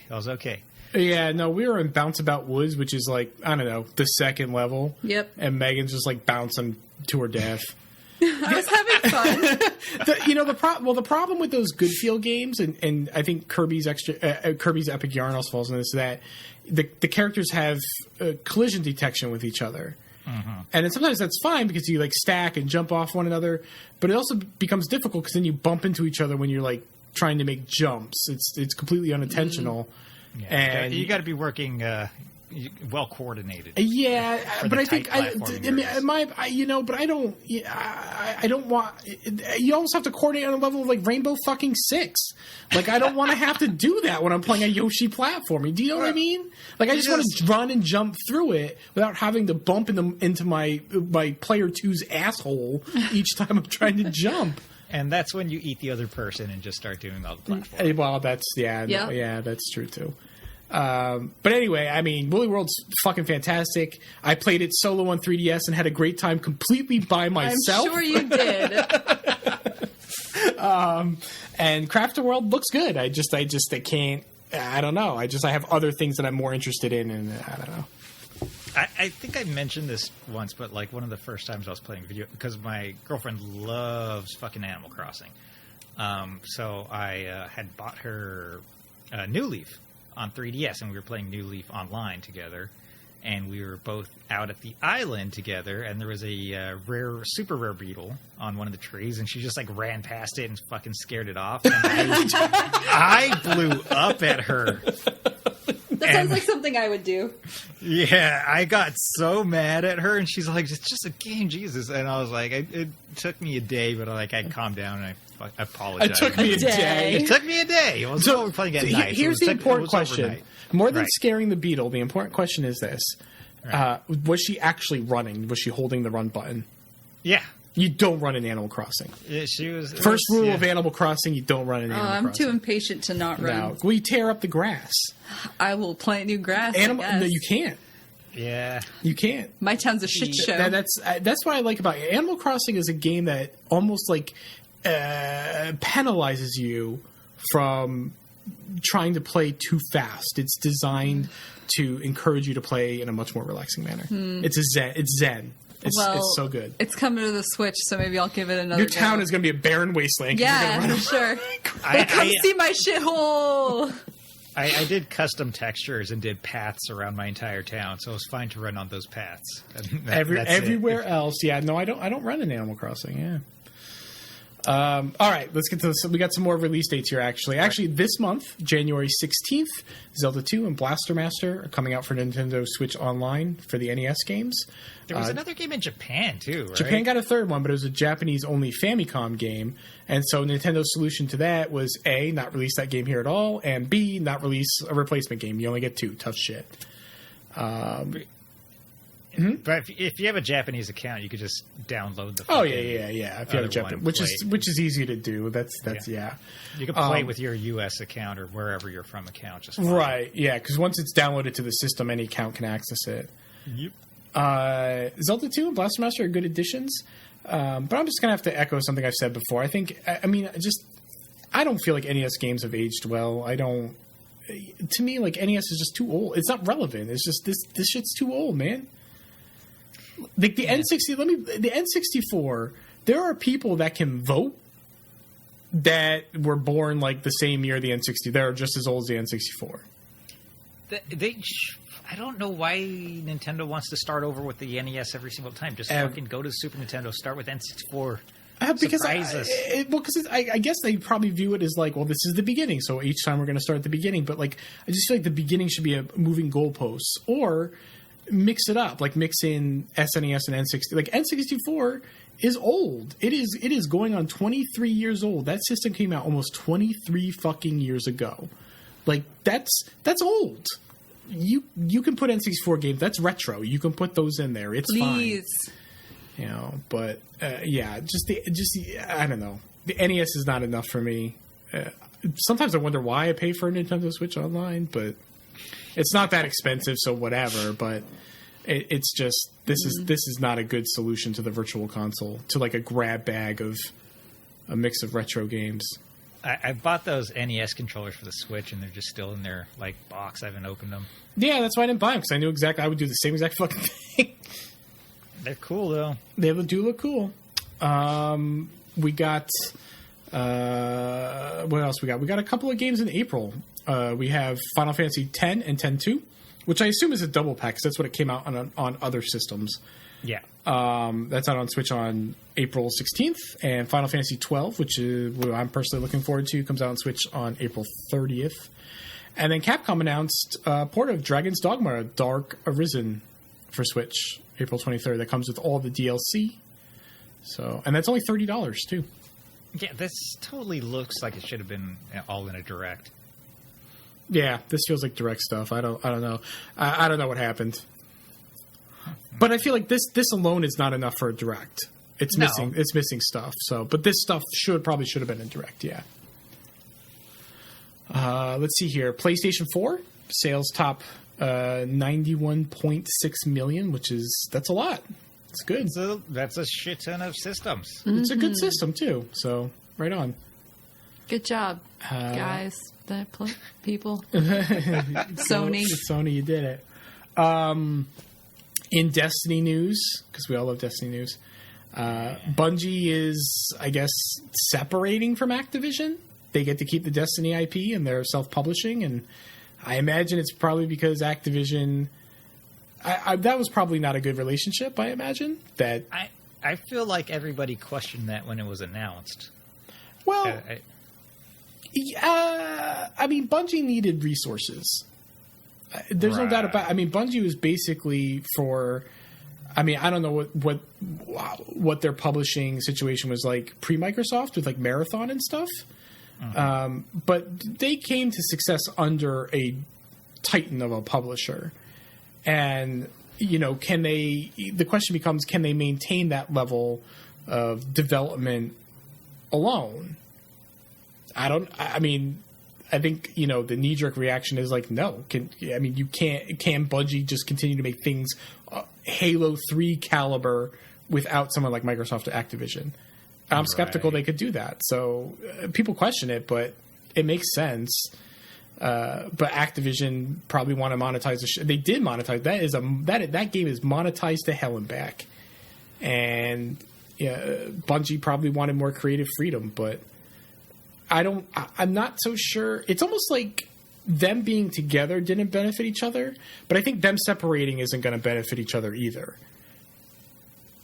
Do you think Bungie's better off on their own or finding a new publisher to work with? Well, I don't really have any particular insight into this, but I guess my knee-jerk reaction is that they're better off finding another publisher. I don't know. I don't know what their financials are like. I don't know how self-sustaining Destiny is. But because like the cosmetics in that game for like, you know, microtransactions don't strike me as, you know, like, oh, I got to have it in the same way that like Overwatches are. So I'm skeptical that is a major source of recurring revenue. but they, you look at the other things that they sell, the gameplay components. They had an expansion pass for like smaller expansions. They had a big expansion, and then they have the season pass for like additional content that aren't expansions. I don't know how to describe it. Like it's almost like 3 different versions of content that they're selling. So they got to be bringing in money that way. But was that Bungie doing that, or was that Activision? Was it both? I think that the common wisdom would say that it was Activision. Activision wants all the money. It's all their fault. But on the other hand, I'm sure Bungie wants to make money too. So is the belief then that Bungie's going to be altruistic and give everything away for free? That doesn't seem right either. No, not at all. And Destiny to me, like right now, just seems like a weird mishmash of disparate paid for add-on content that you just repeat over and over again. It's just a really flashy, really expensive mobile game, honestly. It kind of, I don't mean that. I'm saying that to be provocative, but I don't necessarily mean it as a pejorative. Dragalia Lost is the same. But that's the thing. I think of Dragalia Lost. Like, I log in every day to do my daily quest to get resources and level up, and then I take a shot at the gacha machine every so often. That's if I just said just that, I could be describing Dragalia Lost or Destiny. They're not dissimilar at that fundamental level. And I'm just, it took, hundreds of hours, right. But I got to a point where I'm like, man, I am really tired of just paying for like more modes that want dozens of hours out of me. So, what would you like, since you're the only one here who's played Destiny, Craig, what would you like to see like Bungie do moving forward? Do you want them to do like keep working on Destiny 2, go to Destiny 3, go to a new IP? Well, something like Destiny can just be continuously added on to you. Like, you don't need a Destiny 3. Like, you don't need an additional number. More right. Stories can be added on through expansion packs. Like, Forsaken is a $40 expansion pack with, a main character died in that. Like, that's it's a big story. Like a 3 though would sell more copies though, right? Like would get right. people So if excited. Right. If you're looking at it from like a sales perspective, sure, there's that, and then that feels bigger than just an expansion. Right. But like there's no World of Warcraft 2. Right. But that game keeps growing, and I don't mean just like growing in terms of like scale. I just mean like it's maturing, and Destiny feels like it's constantly in a state of maturing. It feels like it's a permanent adolescent that is, with every new piece of content is trying to be more than just an adolescent. And you'll see articles like, by gum, Destiny's got it this time. And then, a few months later, it's like, oh, not really. It's a fun game. Like, obviously I played for hundreds of hours. I can't say I didn't enjoy it. It's just that there's something about constantly running on those same treadmills, and I think if Bungie was more, I guess at the baseline, what I like to see from them is to be more dynamic and reactive. It takes them like weeks to do like one minor change. They're just not a community-driven reactive team in the same way that, say, like Blizzard is with Overwatch. Now, they're not. Overwatch isn't as big as Destiny. There's almost apples to oranges here. But to see a little more dynamicism, a little more agility in how they build the game and how they respond to the community, I like to see more of that, because I think that would lead to more interesting things. But also on the other hand, the hardcore Destiny community wants some fucked up shit. They want the most overly complicated, obtuse shit in their game because they fucking love that. And I'm like, dudes, I just want to kill shit and get some cool guns. And they make it so difficult. I got to play 30 hours of like this one mode where I'm collecting gems and putting them in a container or something to get this fucking gun. That sounds terrible. Actually, the mode's a lot of fun. You just don't want to play a million hours of it to get your gun. 30 hours sounds like way too many hours. Like there's like that, and that's like the new modes. The new modes are about forging these weapons, and you have to play dozens of hours at a random pull to try and get the gun that you want. That sounds like a fucking mobile game, doesn't it? Yeah. Yes. But you got to pay for the expansion pass. It's a mobile game you got to pay for. Great. So that's why I got off the Destiny train. Like in lieu of putting in new content, they just trickle feed content and make you do that content for 1 million hours until they put the next thing out. So maybe they'll not that. do something better next time. Here's hoping. Here's hoping. And then the final piece of news we have here, the 3DS has some really slow sales in Japan. And I find this interesting as a 3DS collector. I love the 3DS. It's one of my favorite systems. I still buy games for it, as we talked about. Mm-hmm. I wish they would just stop fucking releasing games for it, though, so I can stop buying them. I mean, this has got to be the 3DS's last year of support here. As the Switch picks up more and more, less and less people are going to be wanting to play their 3DS. Switch. And it's only Nintendo and Atlas at this point. I think like Axis released a game last year. I think they published a Jake Hunter game. I think it was Axis. Yeah. It's really only Atlas and Nintendo now.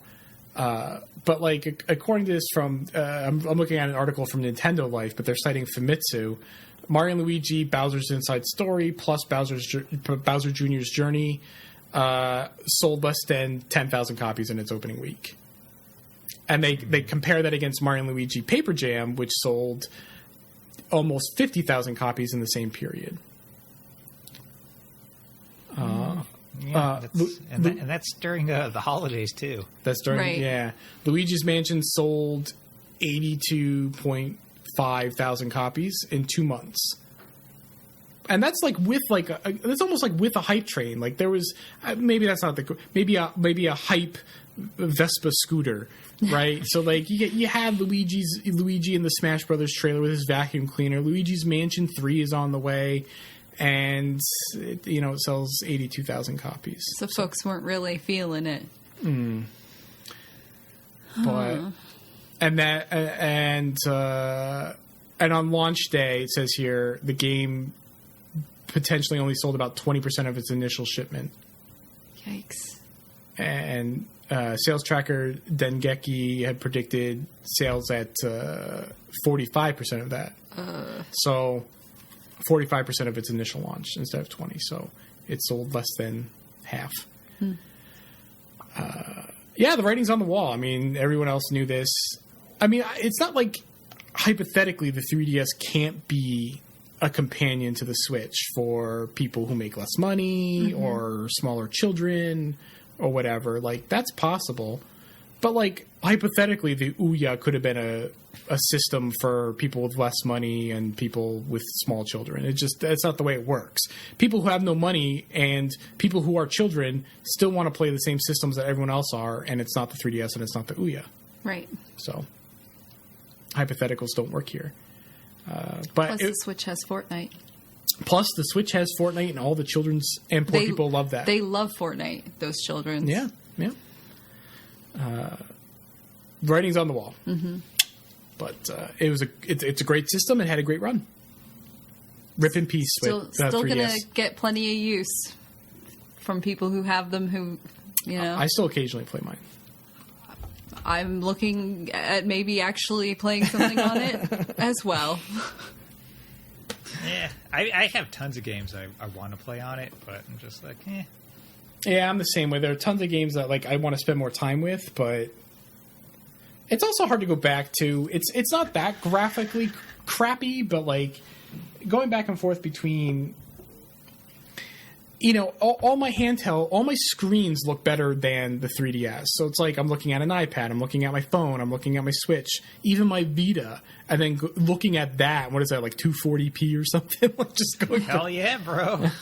It's a little tough. It's not. I'm not a graphics whore by any means, but it's a little tough to go to that sometimes. To transition to that from all these other nice looking screens. Oh well, I look forward to its quick death. Yeah, me too. The merciful. Please, just fucking axe it. All right, so that's all the news, and so I guess it's time to talk about our favorite games of 2018. You want to do this? Yeah. Are you ready, Seth?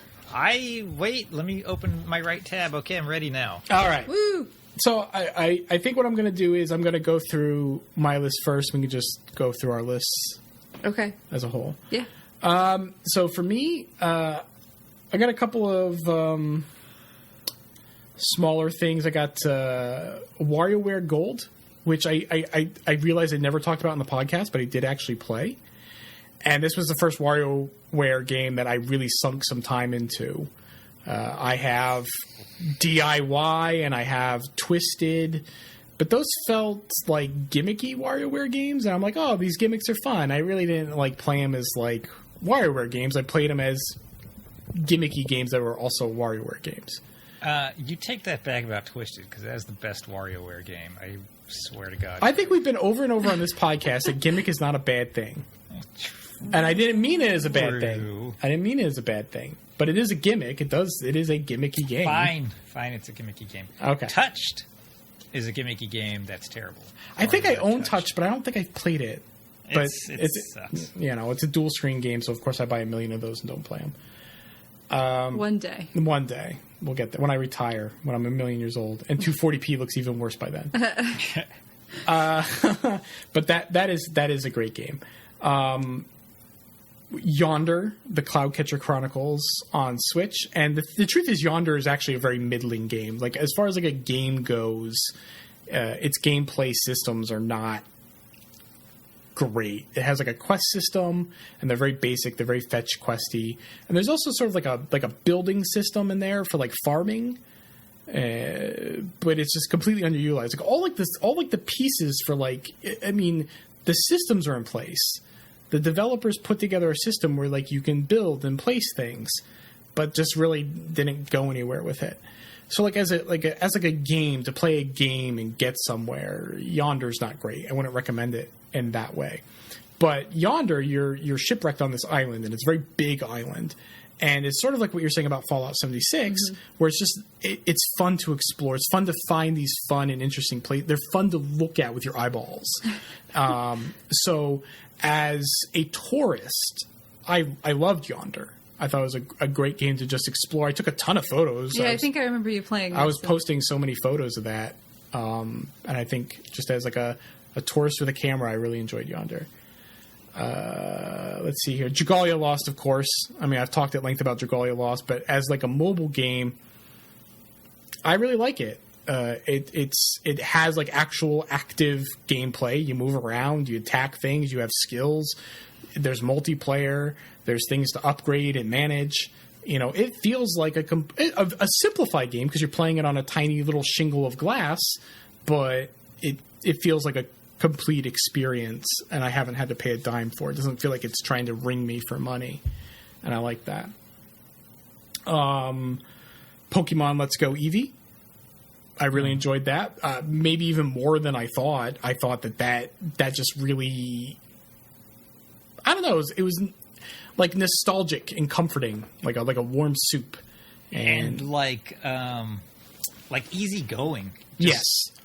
Yeah, comforting's right on. And like just the more and more I played and the more and more I think back on it, I fucking love not having to battle fucking Pokemon to catch them. Yeah, no, I think divorcing the battle system from the capture system was long overdue, and it was great in this game. Yeah.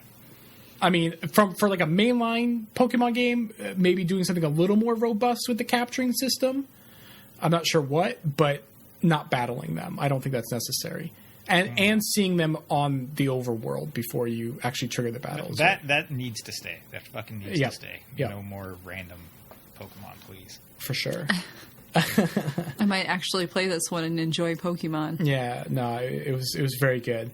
Luigi's Mansion on the 3DS didn't sell very well in Japan, but I'll tell you who loved it. Me. Did you? I recently had to send in one of my little nephews, like 2DSs, because he broke it and broke the R button, and I was like he owns Luigi Mansion on there, so I was like figuring, they're like, I can't catch ghosts. I like played through the game up until you're supposed to catch a ghost. I was like, oh, because the fucking R button's broken. It's the button you need to catch ghosts. But I saw that there was an option to either keep like the classic flashlight or use like the strobe flashlight like you can in Luigi's Mansion 2. Mm-hmm. And I was just wondering which way you played through it. I didn't use the stroke because I thought that was like the easy mode. Not that I'm like a super tough guy who has to play it in the hardest difficulty, but I'm like, well, I don't need the hand holding mode, so I didn't use the stroke. Right. All right. I was just wondering because I was gonna play the game on 3DS, and I was just like, should I just go with the way I've already played it, or should I switch it up and play it the way I've never played it before? Yeah, it didn't strike me as like adding anything. I mean, I can't say for sure. Like I said, I didn't try it, but it just I saw the option. I'm like, nah, I don't need that. All right. But I honestly, I think I enjoyed the game more now, in the year 2018 than I did in 2001 when it came out, for sure. And I wasn't one of the people who was butthurt about it. I did like it back in 2001. It just feels like a stronger game now. I don't know why. I also enjoyed a couple of games because Megan and I played them together. Yeah. So one is Diablo 3, which I think is a good game in its own right. Mm-hmm. But I enjoyed it because you and I played together. Mm-hmm. And then Paladins is the other one on Switch. And it is definitely a poor man's Overwatch. Yes, it is. I think if I wasn't playing with you, I would probably enjoy myself because I can play it and watch Netflix at the same time. But the entire time I would just be sitting there thinking like, well, I could be playing Overwatch instead. Right. But we can't play Overwatch together. No, we cannot. But we can play Paladins together, and I enjoyed that. I also enjoyed... I have here on my list... I wrote down both Assassin's Creed Origins and Assassin's Creed Odyssey because I played them both in 2018, and I was just sort of keeping track of everything I played. But I highlighted Assassin's Creed Origins because that's the one that stuck with me more. Even though it was a 2017 game, I played it in 2018. But really, it's just the idea of Assassin's Creed's reinvention of itself that I've really enjoyed.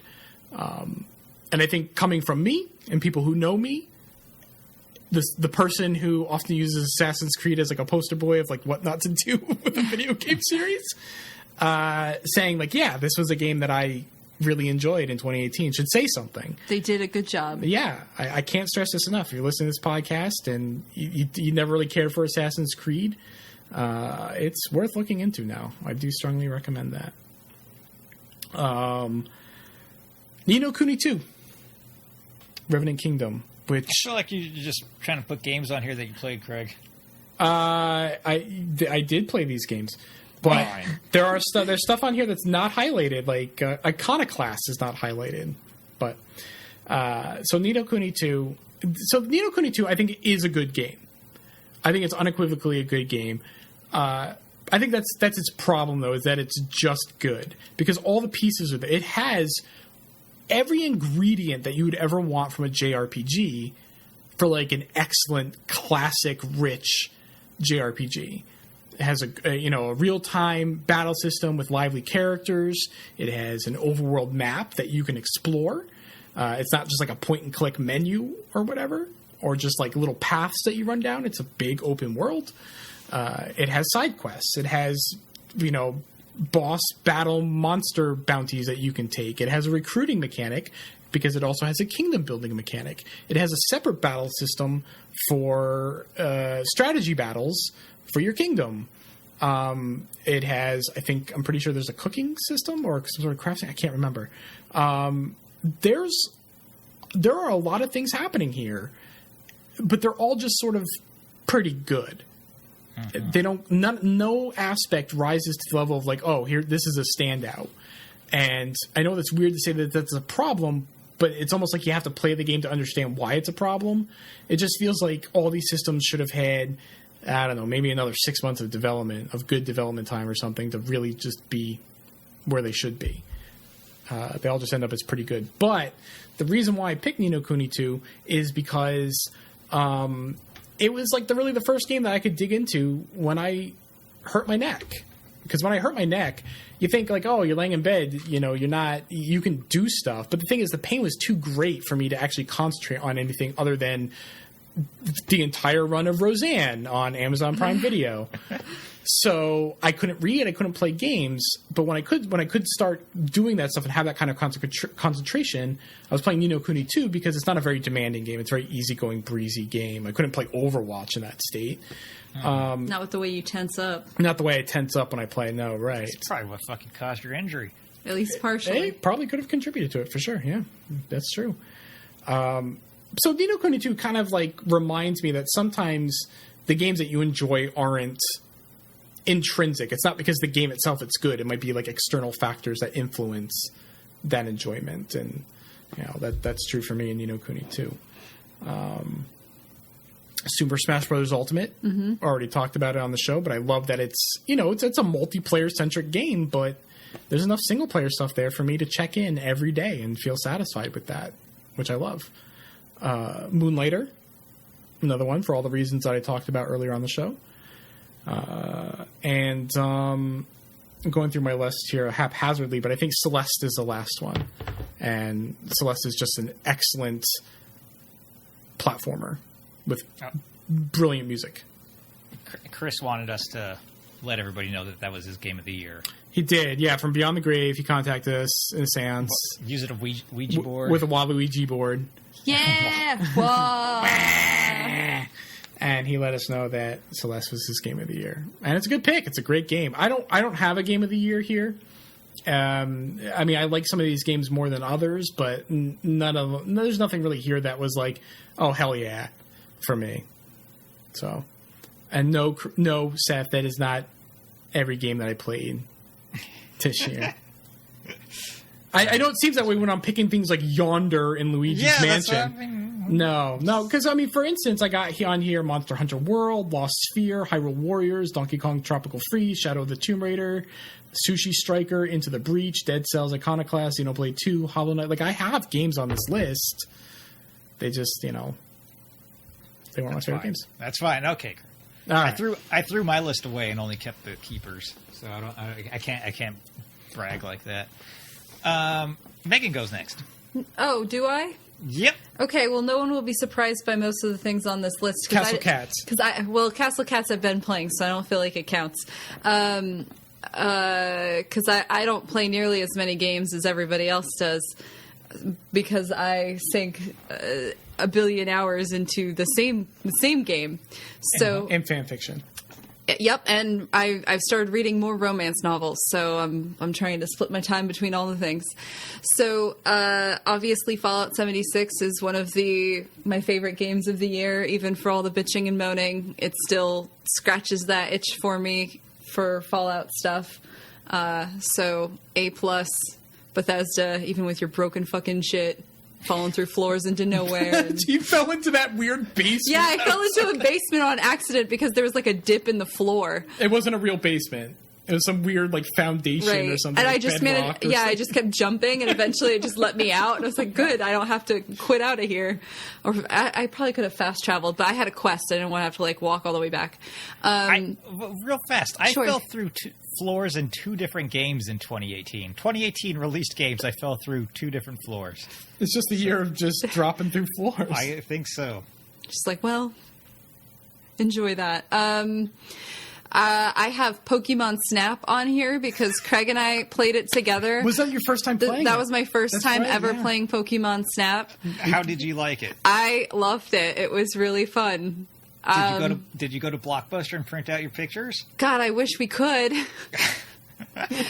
But yeah, no, it was fun. We took turns going on the little safari wagon there and taking photos, and it was fun to play together and play a game that I remember when it came out, but never played it because I didn't like Pokemon. So what was fun is that we alternated playing, picking routes and then going through and taking the photos, but then the other person would pick the best photos for that person. I had fun doing that. Yeah, no, it was definitely a collaborative. Right. And that was good. It was good. And I just thought it was really fun. Gree is on here because of obvious reasons, and everything about it was really enjoyable, and I can't wait to go back to it and complete it 100% and experience the stuff I missed in the beginning. The complete Gree experience. Right, the complete Gree experience where Craig will just look over, I'll just be sobbing, and I'll be like, it's fine! I'm fine.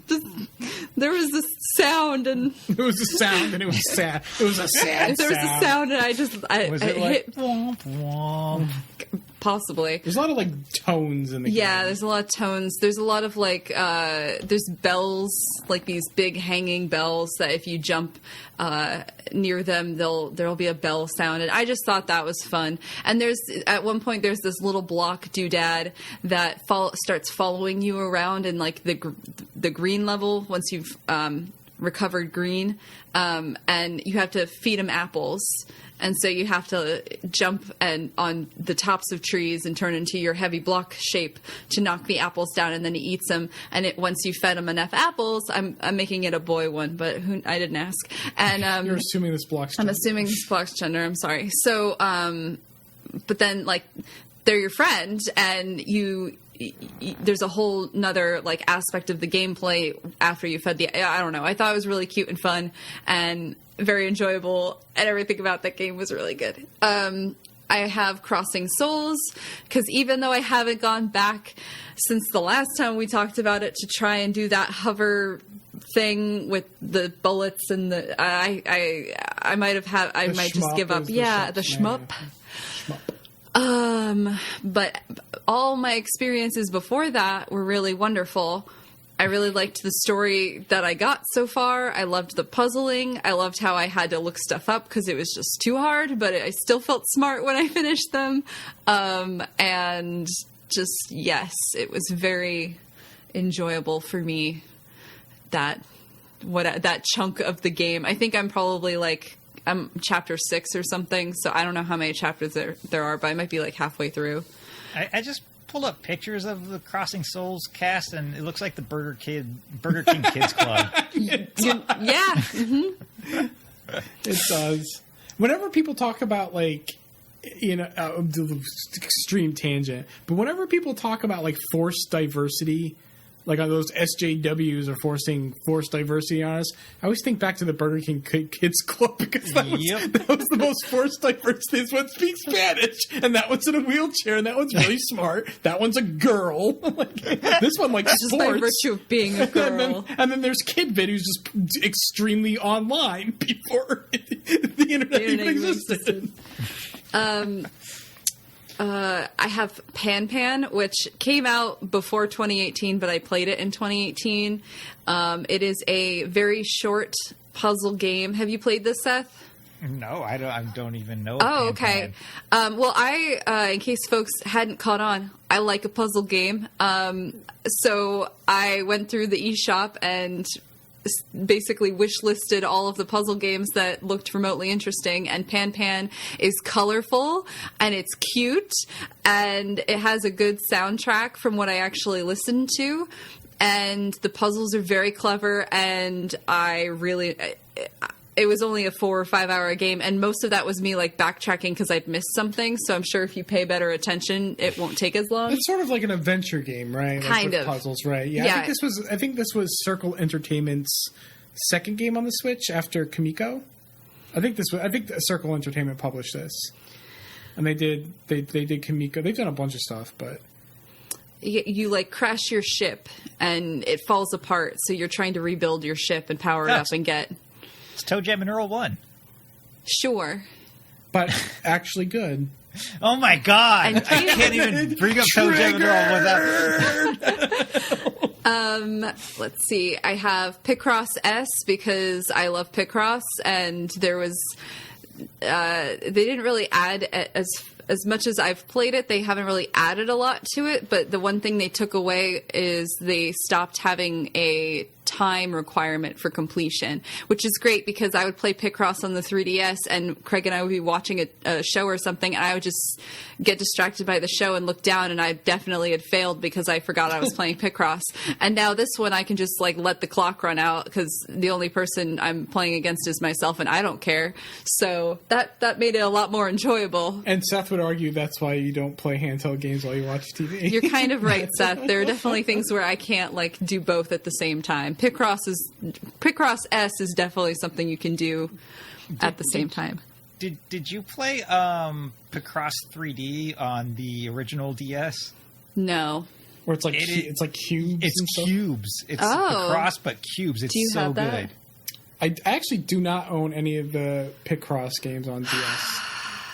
Well, That's one of the blind spots. It's not for me. It's not my jam. But if you love Picross 3D, why do you keep pronouncing it like Captain Picard, Captain Picross Tea Earl Grey?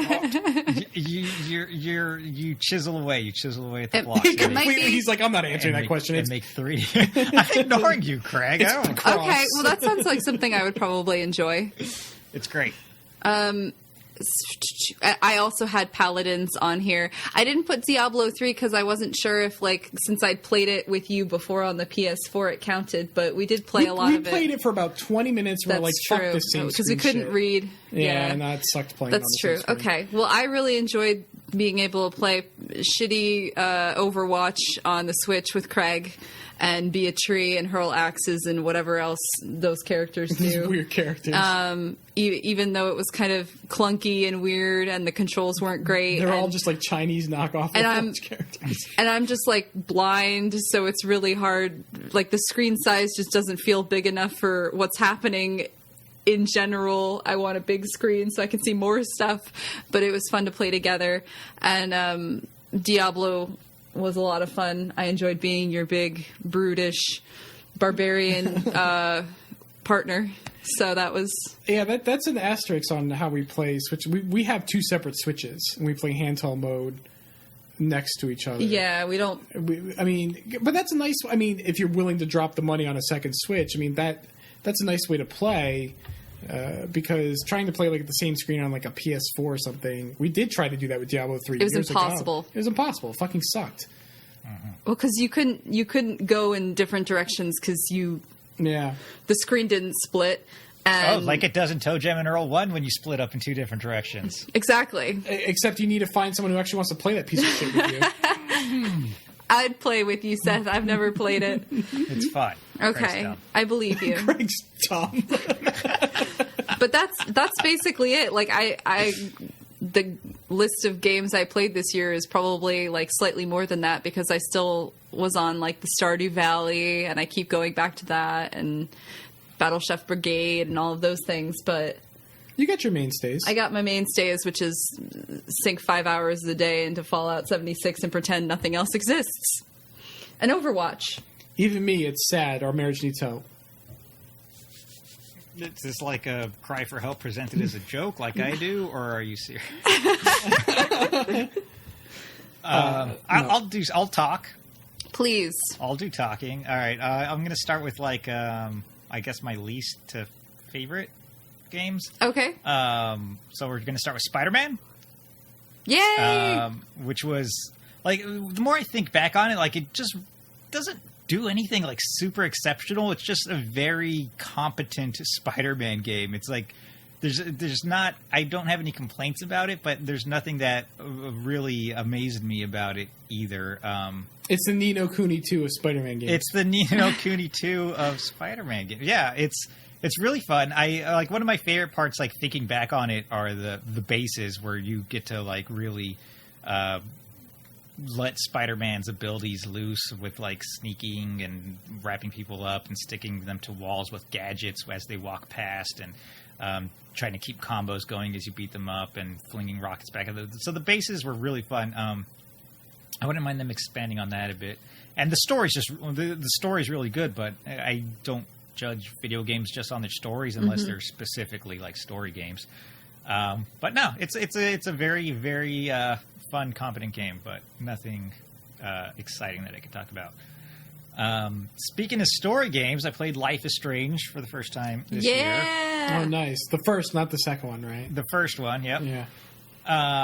And I just fucking love these characters. I love the abilities. I love the intrigue of all the weird stuff happening. And I loved watching... Oh, wait. Can I talk spoilers? This game came out like 3 years ago, Oh, right? yeah. Yes. Okay, so spoilers for Life is Strange 1. I loved watching that fucking town get destroyed so I could save my girlfriend. Yeah. Yeah, right? I think we did that too. Wash away all these sinners. I mean, I rationalized it by like, what was the point of like even being able to save her in the first place if she just has to die again? Like, what is even the point of any of it then? So I was like, she has to live. She has to live. She died in my game. We got to replay that because I don't remember most of what happened in that game. I was really skeptical at first because I'm like, life is strange. Yeah, life is strange when you have psychic powers. Like how, like what kind of depiction is this? But yeah, I don't, divorced from the title, I thought that was a great game. I really enjoyed that. And that's not typically my style of game. I got Pokemon Let's Go Eevee. Yeah. Hell yeah. Which we already talked about. Just super good fun. Comforting. I love comforting. That's what it is, Craig. It's a very comforting game. I got Shadow of the Colossus, which is a remake, but I fucking love this game. I know Craig's not big on the controls, but yeah. I love this concept of a game where there's one goal. There's just one gameplay mechanic, and that's to climb up giant monsters and stab them in their weak spots. And there's no fluff around that. There's like a little bit of a story. Like the story's maybe like 30-second cutscenes between each monster, and then you're just back out on your horse riding out to find this next Colossus to climb up. And it's just a very gameplay-driven game, and I love that about that. And it's also, this remake's just fucking beautiful as shit. What else I got? I got... We're really stretching that played in 2018 thing with like Luigi's Mansion and Shadow of the Colossus. Like, well, it's the first time I played the re-release of it. I mean, it's basically a new game. It came out this year, Craig. I'm not picking on you. I did the same thing. Astrobot Rescue Mission, which is just a fucking straight-up good 3D platformer, regardless of the VR, but then the VR just adds a whole new dimension where you're actually in the levels as you play through. And there's also like challenge levels as well, where they're like shorter and there's like no collectibles or anything. And some of these challenge levels are just like some of the best just platforming levels I've played. There's one in particular where you're running like over a lava field, and there's lots of different materials that you're running over. Like some of them break the first time you step on them, so you only got one step. Some of them like start breaking, and then you got to run off of them before they break, and you're jumping off rotating ones, and then like cooling off fire with water as you. Anyway, it's just good. It's a really good platformer, and the VR just ups it up a notch, and it has some amazing bosses that are just giant and life size and right in your face, and I love that game. Oh, and the music's bomb. This one is almost as bad as Megan's Pokemon Snap. Nier, the original Nier. No, the original Nier that came out in 2010. But to be fair, I don't think anybody played this game in 2010. The thing that super stands out to me in this game is not the story. The story is very, like, fairly typical. It has a couple good twists in there, but whatever. But the writing and the dialogue for the characters, and just sort of like the message that all invokes. I'll just give a quick example. There's one mission where there's a old lady dying, and she runs the lighthouse in a town, and she's the only one who knows how. And she's dying, and she's been writing letters back and forth with a man that she loved that she hasn't seen in years because he's stuck in another country. It turns out that the post office captain. What's the head of a post office called? Postmaster has been writing these letters to her, pretending to be this guy. And even when that postmaster died, his son kept up the tradition of writing these letters to this lady, just so that she would continue to stick around and keep the lighthouse running. Oh, well. But also, sort of, she's very crotchety. Nobody in the town really likes her. So before she dies, you have the choice of either telling her the truth, that these letters weren't being written by the man she loved and he actually died years and years ago in this foreign country, or you could let her keep believing the lie as she dies. And there's no real right choice, and that's Grimoire Vice, who's a floating magic book, and the character Nier likes talk about it afterwards. But there's no real right choice. No matter what you choose, it's sort of a dick move. or not a dick move, depending on how you think about it. But that's sort of like a message that keeps popping up through the game, where there's just hard choices and you don't really know which one's right. So you just have to make the choice that you feel is the best choice. Right. And that might not be right. And then the characters will sort of wax about their decisions and life and death and stuff like that in a way I've never really seen in a video game. Like, they get sort of deep and about it, but not in a pretentious way. Anyway, loved the game. Gave me some good perspectives on life, and that it's a very mediocre game overall, but worthy of being on your list. Yes, gameplay wise, very mediocre. Writing wise, amazing, and everybody should play it. And then, of course, Xenoblade Chronicles 2, which came out in December of last year, but, I fucking put 300 hours in this game. I was playing it well into 2018 regardless. I like how you're like, it came out in December. That's close enough. Whereas we got like Pokemon Snap and like Nier. We don't need to make excuses. These are games that we first played in 2018. Let me make excuses. It came out in December. It's close. It's close. I vote yes. I vote yes too. I feel like even like Game Awards sort of have a cutoff point somewhere in December for the year, right? Anyway, anime titties. No, I love how realized the world is in this game. There's several countries that take place on giant beings. There's economies, there's shops, there's villages, towns, people going about their days, so many people to talk to, so many side missions to do, so many things to help people with. I liked that I was able to get lost in this world of Xenoblade and forget anything that was going on in my life. Like, when I was playing this game, I was just being able to focus on this game, and I was just able to live inside of this world. And there's some really cool shit that happens towards the end that blew my mind. I was like, what? But I'm not going to ruin that because it's a really, really good surprise. But no, I just fucking love being able to play this game and get completely absorbed in it. And there's systems upon systems in this game that you could just fuck around with tons of different things if you want to. Mm-hmm. There's not like one thing you have to do. You could fight, you could go salvaging, you could do side quests, you could do blade missions, you could do tons of different stuff. And so sinking 300 hours into it isn't even like, that's nothing. I feel like that might be everything, but then there's a new game plus where you get even more new blades, and there's new heart-to-heart scenes and stuff like that. So you could go through a second run and find new stuff again. Oh. But the second run, luckily, everything carries over that matters, so there's none of the time sync stuff you'll have to waste time with again. That's very kind of them to do. Yes. And also, the environments are very pretty, and I love just exploring a bunch of these countries. But that is my list. That's awesome. That was a good list. Thank you. You're welcome. Everybody did such a good job.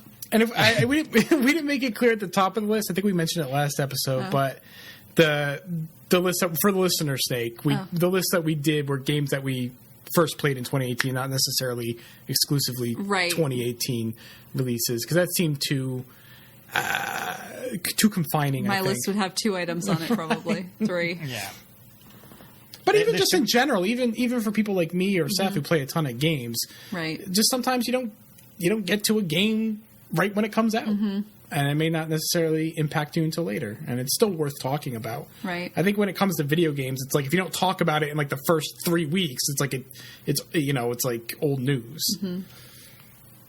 Yeah, and I mean, there's plenty of games I played this year that came out this year on top of those that just did not make the list, weren't good enough. Well, do you want to do mailbag? Heck yeah. Okay, so I asked people their favorite games that they played in 2018 in case any of those stuff comes up. Cool. Ward says, half the stuff played this year for me are the usual 2018 shit. However, some of the best last year that were just plain amazing that I recommend that the 3 of you buy are Divinity, Original Sin 2 for the consoles, and Battletech. I have no idea what either of those games are. Divinity, I think, is a Obsidian game. Okay.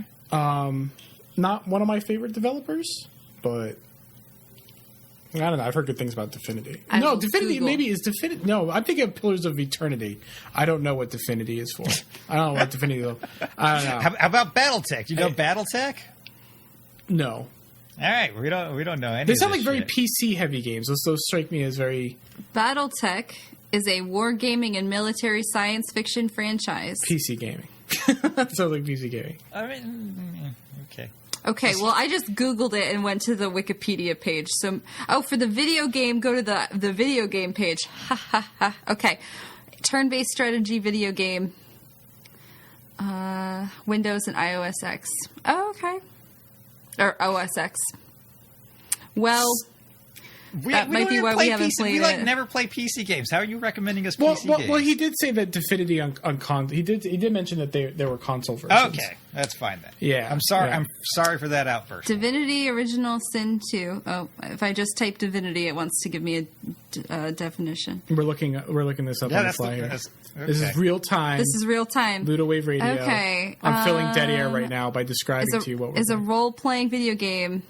It's got a 9 out of 10 on Steam, Hey. and IGN.com gave it a 9.6. So it must be good. but look at these screenshots. PC RPG. Yeah, it looks reminiscent of World of Warcraft. Yeah, like it kind of that. looks like like Neverwinter Nights or something. It looks like some shit I would play though, for sure. All right, right One on. day. Maybe, perhaps. All right. Scott says, Gran Turismo Sport. I play a lot of games that I can listen to pods like Ludowave while playing. Don't do that. Just don't listen to the podcast or play a video game. Don't do both at the same time. Some of us can multitask. Don't listen to him, Scott. my God. You do you, man. Matt asks, do you guys have any favorite Ludowave radio moments of 2018? That's the first question. There's a follow-up, but let's answer that first. And I'm going to say mine was convincing Megan that I sleep on the floor because she was still offering to mail me a blow-up mattress once we finished recording the episode. My favorite was when Chris dropped out.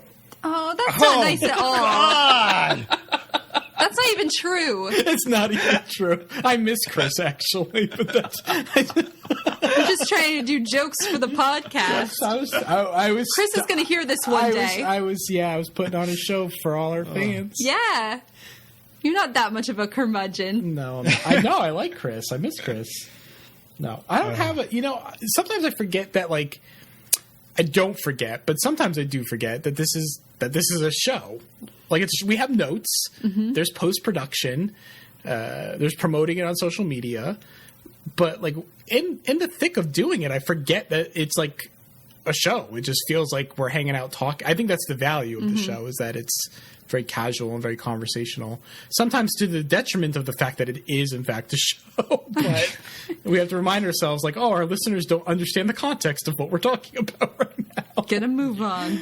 But, it's hard to pick a favorite moment because hey, we know who Hugh is. No, but there's people who don't. Right. He was just is a friend that we met online that all of us know. Megan and I met him in person in Japan, and he was great.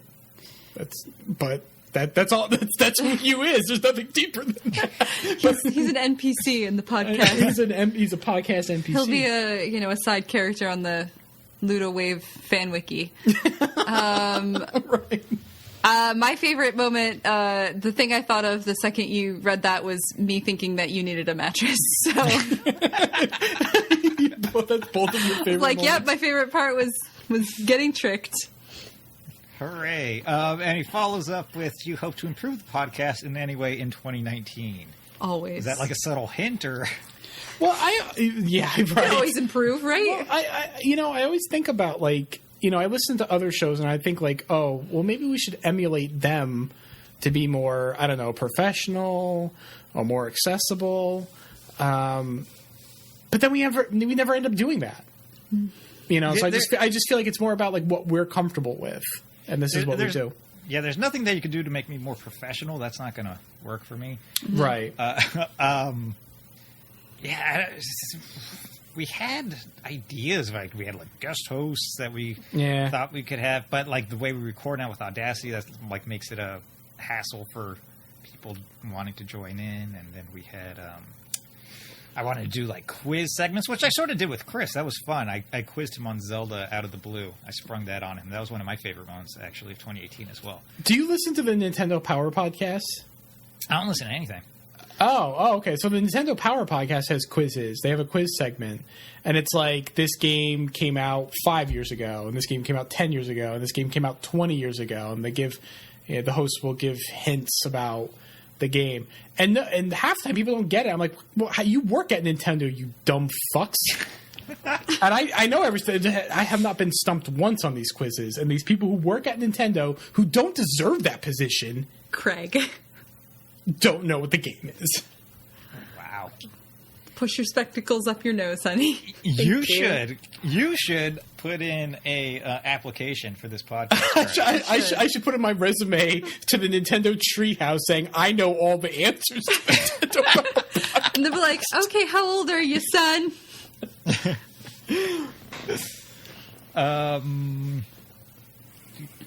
Oh no, that's Megan. Oh yeah, I replied, so we knew what my Twitter handle was. Olavi says my pick for 2018 is Beat Saber on PSVR. Just for the pure fun of it, it just makes you want to challenge yourself, even with putting the headset on and all the hassle. Gameplay is fun, and I want to do is try another song at the expert levels. Also, one question: what is love?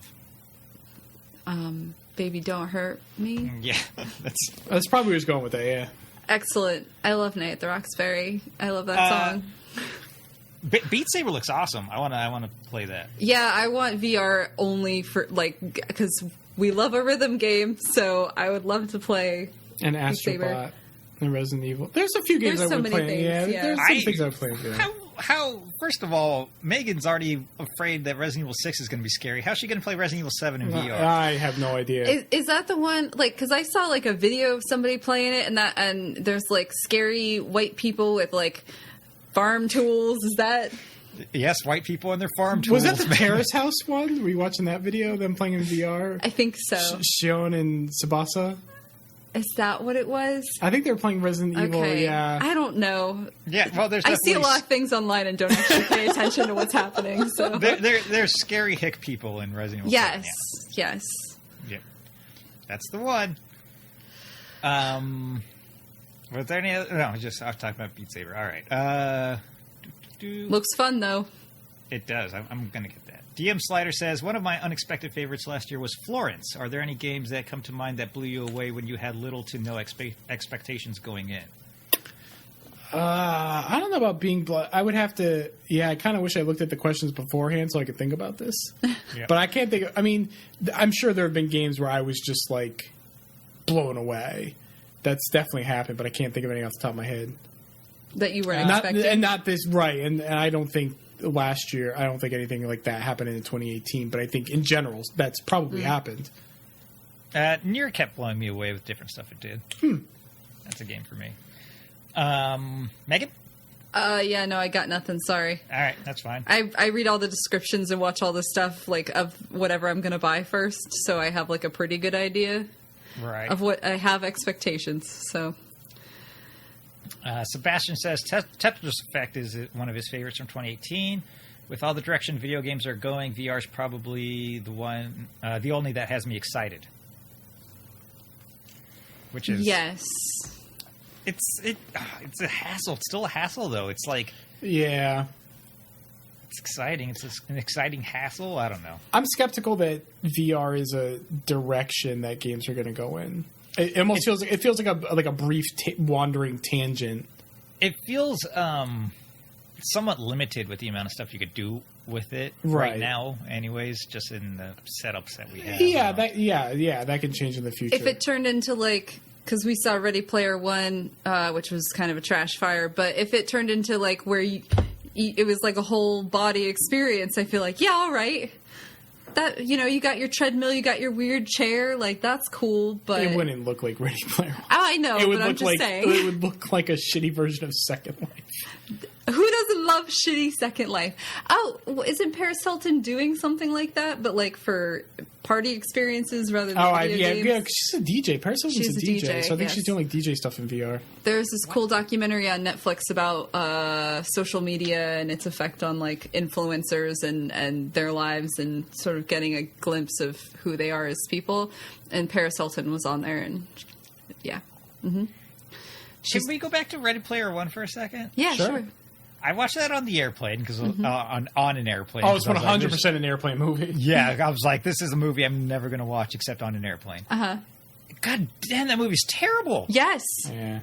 Why? Just why, I guess, is my question. Like, That's a great question. It's so dumb. It's like, look at these artifacts that are hidden. Oh, what if you could just drive backwards? Ha ha. And then you drive. Oh my God. It's an excuse for like nerd romance fantasy and like nostalgia overload. I mean, that's really all. It's just it was complete nostalgia masturbation. Yeah. Yep. And I mean, I'm actually fine with that as like a form of trash, right? Yeah, that's fine. You want to do that? That's great. It just when that book started getting elevated amongst gamers as like this thing to read, I was like, oh no, oh no, it's trash.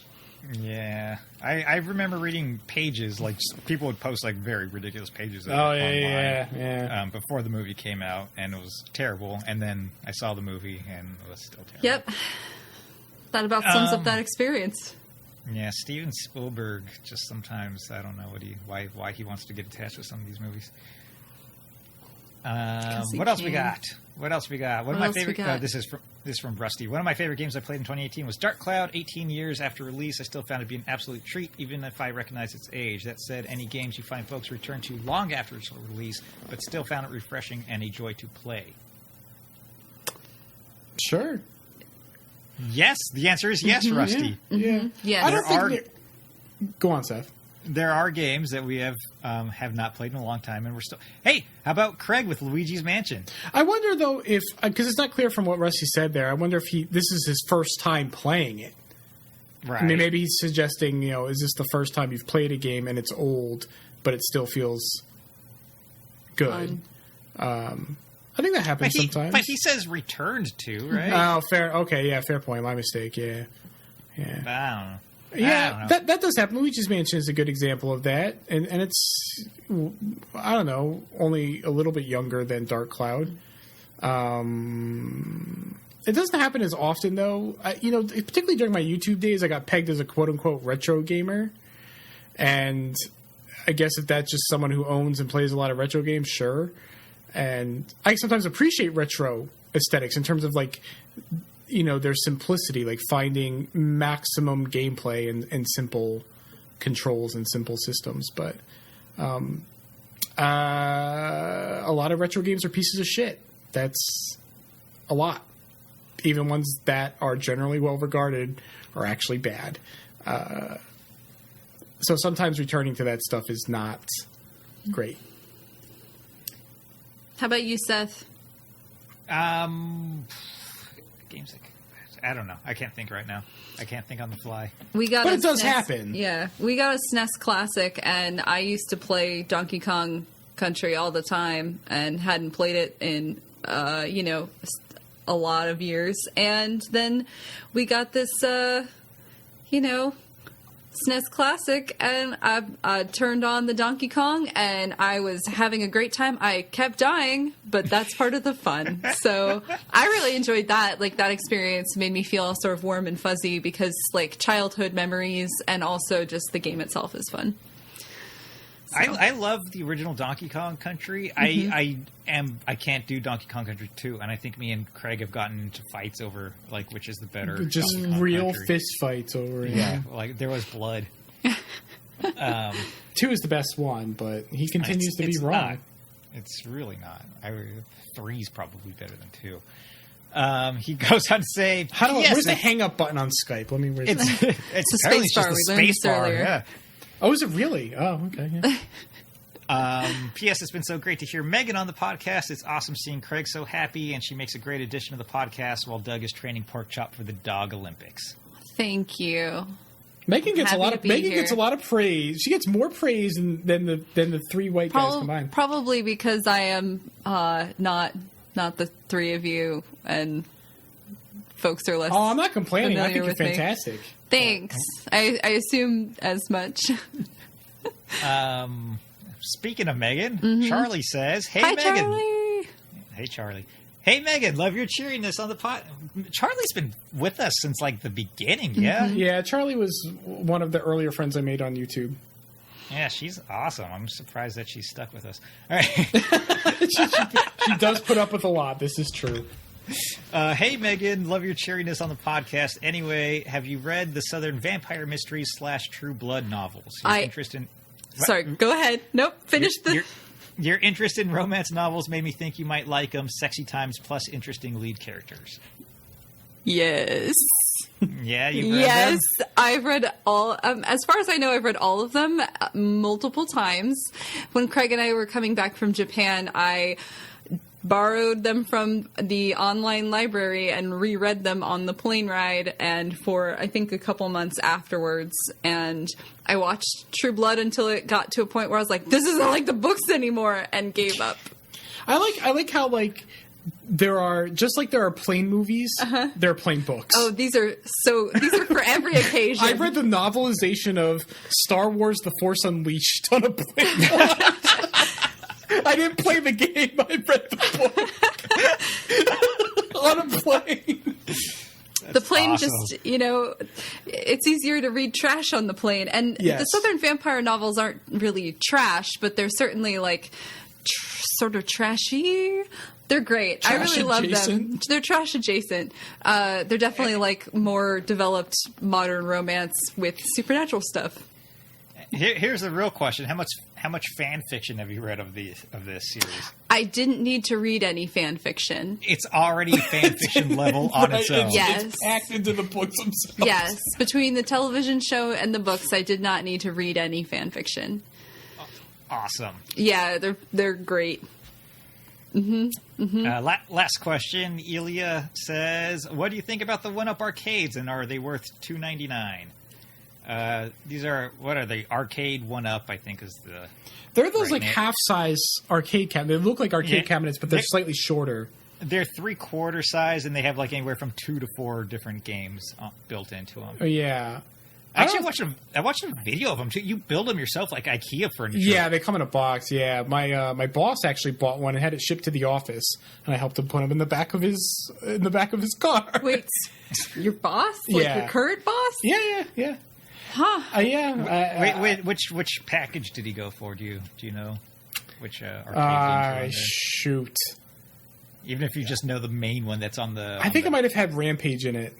All right. There's one with Rampage in it, but yeah. I think it looks. What? Go ahead. Go ahead. I think they look. I mean, I don't know if they're worth $300, but I know that you and I considered getting one of them. If you got $300 to blow on it, I think there are probably worse things you can spend $300 on. Yeah.